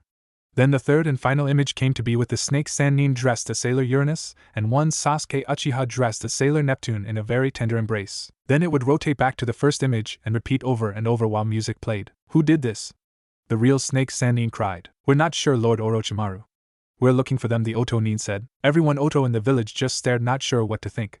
Some were laughing while others were sick, then there were some who had a very perverse fascination with the images. Take it down now, Orochimaru ordered. We've tried. We can't, an Otonin said. What the fucking hell do you mean? Just take the goddamn thing down, now, Orochimaru shouted. Meanwhile, Kin and Tayuya stared and admired their work. I was fucking hoping for something bigger, but that was the biggest thing that I could pull out with the time I had, Tayuya grumbled. Kin shook her head, then she spotted some Otonin that picked on her and grinned. I'll be back. I got some business to attend to, she said, then left. Fine, I got to find 3 assholes to fuck with, Tayuya said. Back in Konoha, Kitsune was bored. He looked around and sighed. Something wrong, Kitsune? Tenten asked. I'm bored, Pandaheim, Kitsune grumbled. I see. Well, have you tried reading? Tenten suggested. Nah, that means I have to think, and I don't want to think right now, Kitsune said. His attention then turned to see Anko walking by eating some dango. Huh, the crazy snake-lovin' lady, he commented. Kitsune, what are you thinking? Tenten asked. What makes you think I'm up to something, Pandaheim? I'm shocked and hurt that you think I'm up to something, Kitsune said as he infused his words with as much drama as he could pack in. I can see your thoughts, Kitsune, Tenten said. No, you can't, Kitsune said in a petulant fashion. I can, literally, Tenten said. Kitsune looked up to see a big thought bubble above his head. Shoot, I thought I disabled that thing, he murmured. In his thought bubble was various scenarios. One had Anko dressed a big huge piece of dango and she trying to fight the urge to eat herself. Well, her costume really. The next was the snake mistress dressed in a pink Easter bunny outfit hopping around leaving a trail of Easter eggs behind her via out of her rump with kids following her picking up the eggs she left. Then there was Anko dressed in Iron Man suit though formed to fit her of course shouting in a gruff voice I am Iron Man, at the top of her lungs wherever she went. The one after that was of Anko charging at things smashing them and shouting, I'm the Juggernaut, bitch. Tenten just sighed as she watched each new scenario that emerged in Kitsune's thought bubble. Just go, she said. Kitsune pecked Tenten's hand. My lovely Pandaheim, you're a goddess beyond words, he said then dashed off. Anko was walking down the street bored. She needed something to do before she went crazy. Her best friend Kurenai was with her team. Her other friend was working while Hana was trying to cope with her new situation. Anko was upset that Hana was so close to Kitsune since she wanted to be in that spot. He amateur! Kitsune cried. What the fucking hell? Anko exclaimed as Kitsune appeared in front of her coming out of a green pipe that had risen from the ground along with the proper sound effects. Hey there, amateur, Kitsune said. Look brat, I'm no amateur. I am number 2 in Tianai, Anko proclaimed. Oh, so who does number 2 work for? Kitsune asked. Huh? Anko asked confused. Who does number 2 work for? Kitsune asked again. What the hell are you talking about? Anko asked. Who does number 2 work for? Kitsune asked. What the fucking hell are you talking about? Anko shouted in utter frustration. Huh, I guess you don't know. Oh well, Kitsune said with a shrug. Anko was pissed off, and when she got pissed off she got stabby. She pulled out some kunai ready to pierce Kitsune. As her kunai struck home at Kitsune, he burst into millions of strands of streamers. Anko blinked and looked around for Kitsune. She found him standing right beside her after her second look around. He was standing there munching on some pocky. Yo, he greeted in Kakashi-esque style. Anko's eye twitched at this. Brat, you got a death wish or something? She asked. No, never seen the movie, but I heard Charles Bronson is good in it, Kitsune responded. Anko looked perplexed by this. Anyway, want me to get rid of that snake hickey for ya? Kitsune asked casually as he kept munching on his pocky. Anko grabbed her neck where her curse mark was. You know how to get rid of it? She asked, not wanting to raise her hopes. Yeah, got rid of Amo ducks and one of my followers, Kitsune said nonchalantly. Anko looked at Kitsune, seeing if he was lying or not. She could see no lie and went with her gut. Fine, I want this off me, she said. Right, here, Kitsune said as he handed her a card. Anko took it and read it. Crazy Kitsune tattoo and snake hickey removal. We remove your tattoo or snake hickey completely or your money back. New customers get a free beanie baby. What the hell? Anko asked. Kitsune was nowhere in sight, and this Anko's sigh. She then turned the card over and found the address printed on the back. What the hell? Got nothing to lose, she muttered. Anko made it to the place and found it. She entered the shop that had a sickly purple flickering neon sign outside. Hello? She called. Welcome to Crazy Kitsune, Kitsune said, but he had a long biker beard and wearing tough biker gear. What's with the get-up, brat? Anko asked. Might as well go with the part, Kitsune said, sounding like a rough and tough biker. Whatever, you said you can get rid of this thing, Anko said as she revealed her curse mark to Kitsune. Yeah, come back to my chair, Kitsune said. Anko followed Kitsune and he gestured to a chair that you'd see in a dentist office. She sat down. Now before we begin, are you allergic to anything? Kitsune asked as he was washing his hands in a wash basin like a surgeon. No, Anko said. Alright, sign the form on the tray on your right, Kitsune said. What is it? Anko asked. Just legal crap and stuff. Pretty much you promise not to sue my ass off if I do some jack shit. My lawyers make me do this thing, Kitsune said. Anko was now uncomfortable with this and wondered if this was even a good idea anymore, but she signed it anyway. Right, let's get this started, Kitsune said. Anko was blinded by a flash of light and felt no more. Blinking, Anko looked around and found herself in a very unfamiliar place. Where am I? She asked out loud. Huh, that's odd. You're the first to come in with me, Kitsune said. Anko turned to Kitsune. Where the hell are we? She asked. Inside your snake hickey, Kitsune said. You're fucking kidding, Anko exclaimed. Kitsune shook his head and pointed up to see a slumbering white snake above them. This one wasn't as big as the last two, though it was plenty big, just not as huge as the previous two. It also looked to have been dormant for a long time. What the hell is that? Anko asked as she just stared at the white snake. That's the pale pedo, or a form of some kind of him, Kitsune said. So what do we do now? Anko asked. Know how to use one of these? Kitsune asked as he pulled out of his rucksack a fully automatic machine gun on a tripod along with a belt of ammo that came out of a big carpet bag. No, Anko answered. Good, just aim and pull this trigger and enjoy, Kitsune said as he pointed to the right places. Anko looked at the thing with hesitation, but did as she was told and aimed the machine gun and pulled the trigger. She began spraying the giant white snake with bullets. Holy fucking shit! The snake mistress cried out. I've got to get me one of these. Her eyes flashed a maniacal gleam as she began cackling in a maniacal fashion. The big white snake screamed loudly in pain as it was riddled with bullets, then fell to the ground with a loud thud of dead weight. Anko kept shooting till the barrel melted. She was trembling and shaking from the recoil. Her voice hoarse from her laughter, but damn did she feel good. The ammo belt was still there, and it looked to have more ammo to go through. Good, now let's see what I can make, Kitsune said. He then went to the snake and began to strip it of its skin. Ugh, what are you doing? Anko asked, turning a bit green. This here is some good snake skin, miss. Ain't gonna waste it, Kitsune said in a southern drawl. Anko just looked at Kitsune with a what the fucking hell is this guy's damaged look. Once done, Kitsune put the skin away and began to piss on what was left. You going to do this too? Piss on what's left?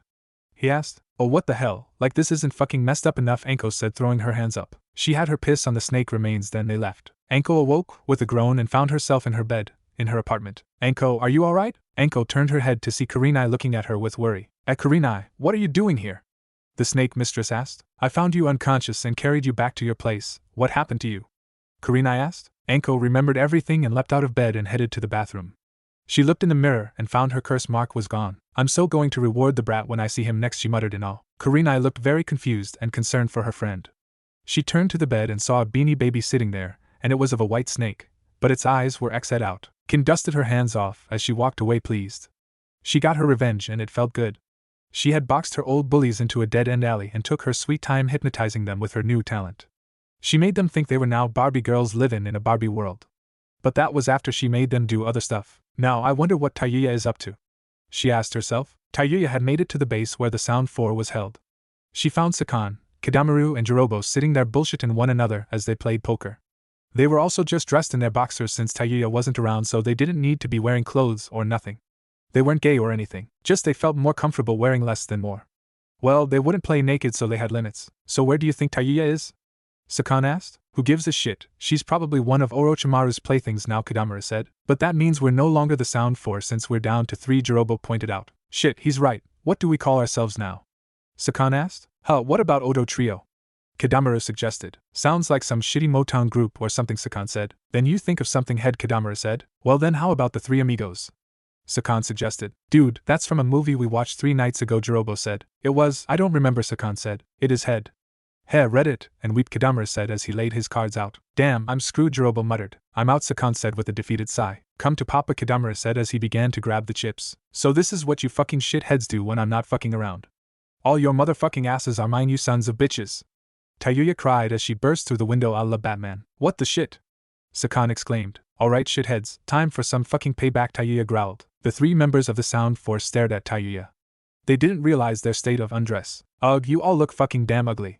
Put some fucking goddamn clothes on before I hurl all over you, Tayuya said as she turned her head away. Shut up, Tayuya, Sakon said. Please, you and I both know you rather fuck your brother than me, Tayuya shot back. That's not true and you know it. Yukon and I like girls, we just don't like the same kind of girls, Sakon said. Yeah, I like the Lolita types while Sakon goes for the ones with a ton of junk in the trunk, Yukon said, awakening. Dude, you like the Lolita types, you pedophile, Kidomaru said. Hey, don't judge me, Yukon cried. Kidomaru is right, you're a pedo, Yukon, Jirobo said. Oh yeah, what's your type, Jirobo? Yukon asked. Well, my type is goth, Jirobo said. Goth, really? Kidomaru asked, surprised. Yeah, what of it? What's your type? Jirobo asked. My type is ones with big jugs. The bigger the better, Kidomaru said. Tayuya took a deep breath to try and calm her boiling rage, but of course it wasn't working. She rummaged through her rucksack and pulled out a box with a latch on it. All while the 4 guys were arguing over their type of girls they go for. What is with the get-up, Tayuya, and what's all that? Sakon asked. The guys had finally finished their discussion. You shitheads are all fucked, Tayuya said. This confused them, then Tayuya unlatched the box she had pulled out. Fly, my pretties! She cried as she cackled. Taking to the air was a swarm of crooning flying Elvis impersonators were buzzing around. But they were all bad at singing, so it was more torture than anything else. Ugh, make it stop, Sakon whined. These things can't sing for shit, Kidomaru said. The 3 were all covering their ears to try and block out the sound, but it was useless. Tayuya frowned since she was hoping something more menacing. What a fucking rip, she mumbled. Kin entered and looked at the scene of flying Elvis impersonators all badly singing to the 3 members of the Sound 4. Tayuya, what were you trying to do? She asked, confused. The fuck I know anymore, Tayuya said, then left with Kin following. They still had plenty to do in their old village.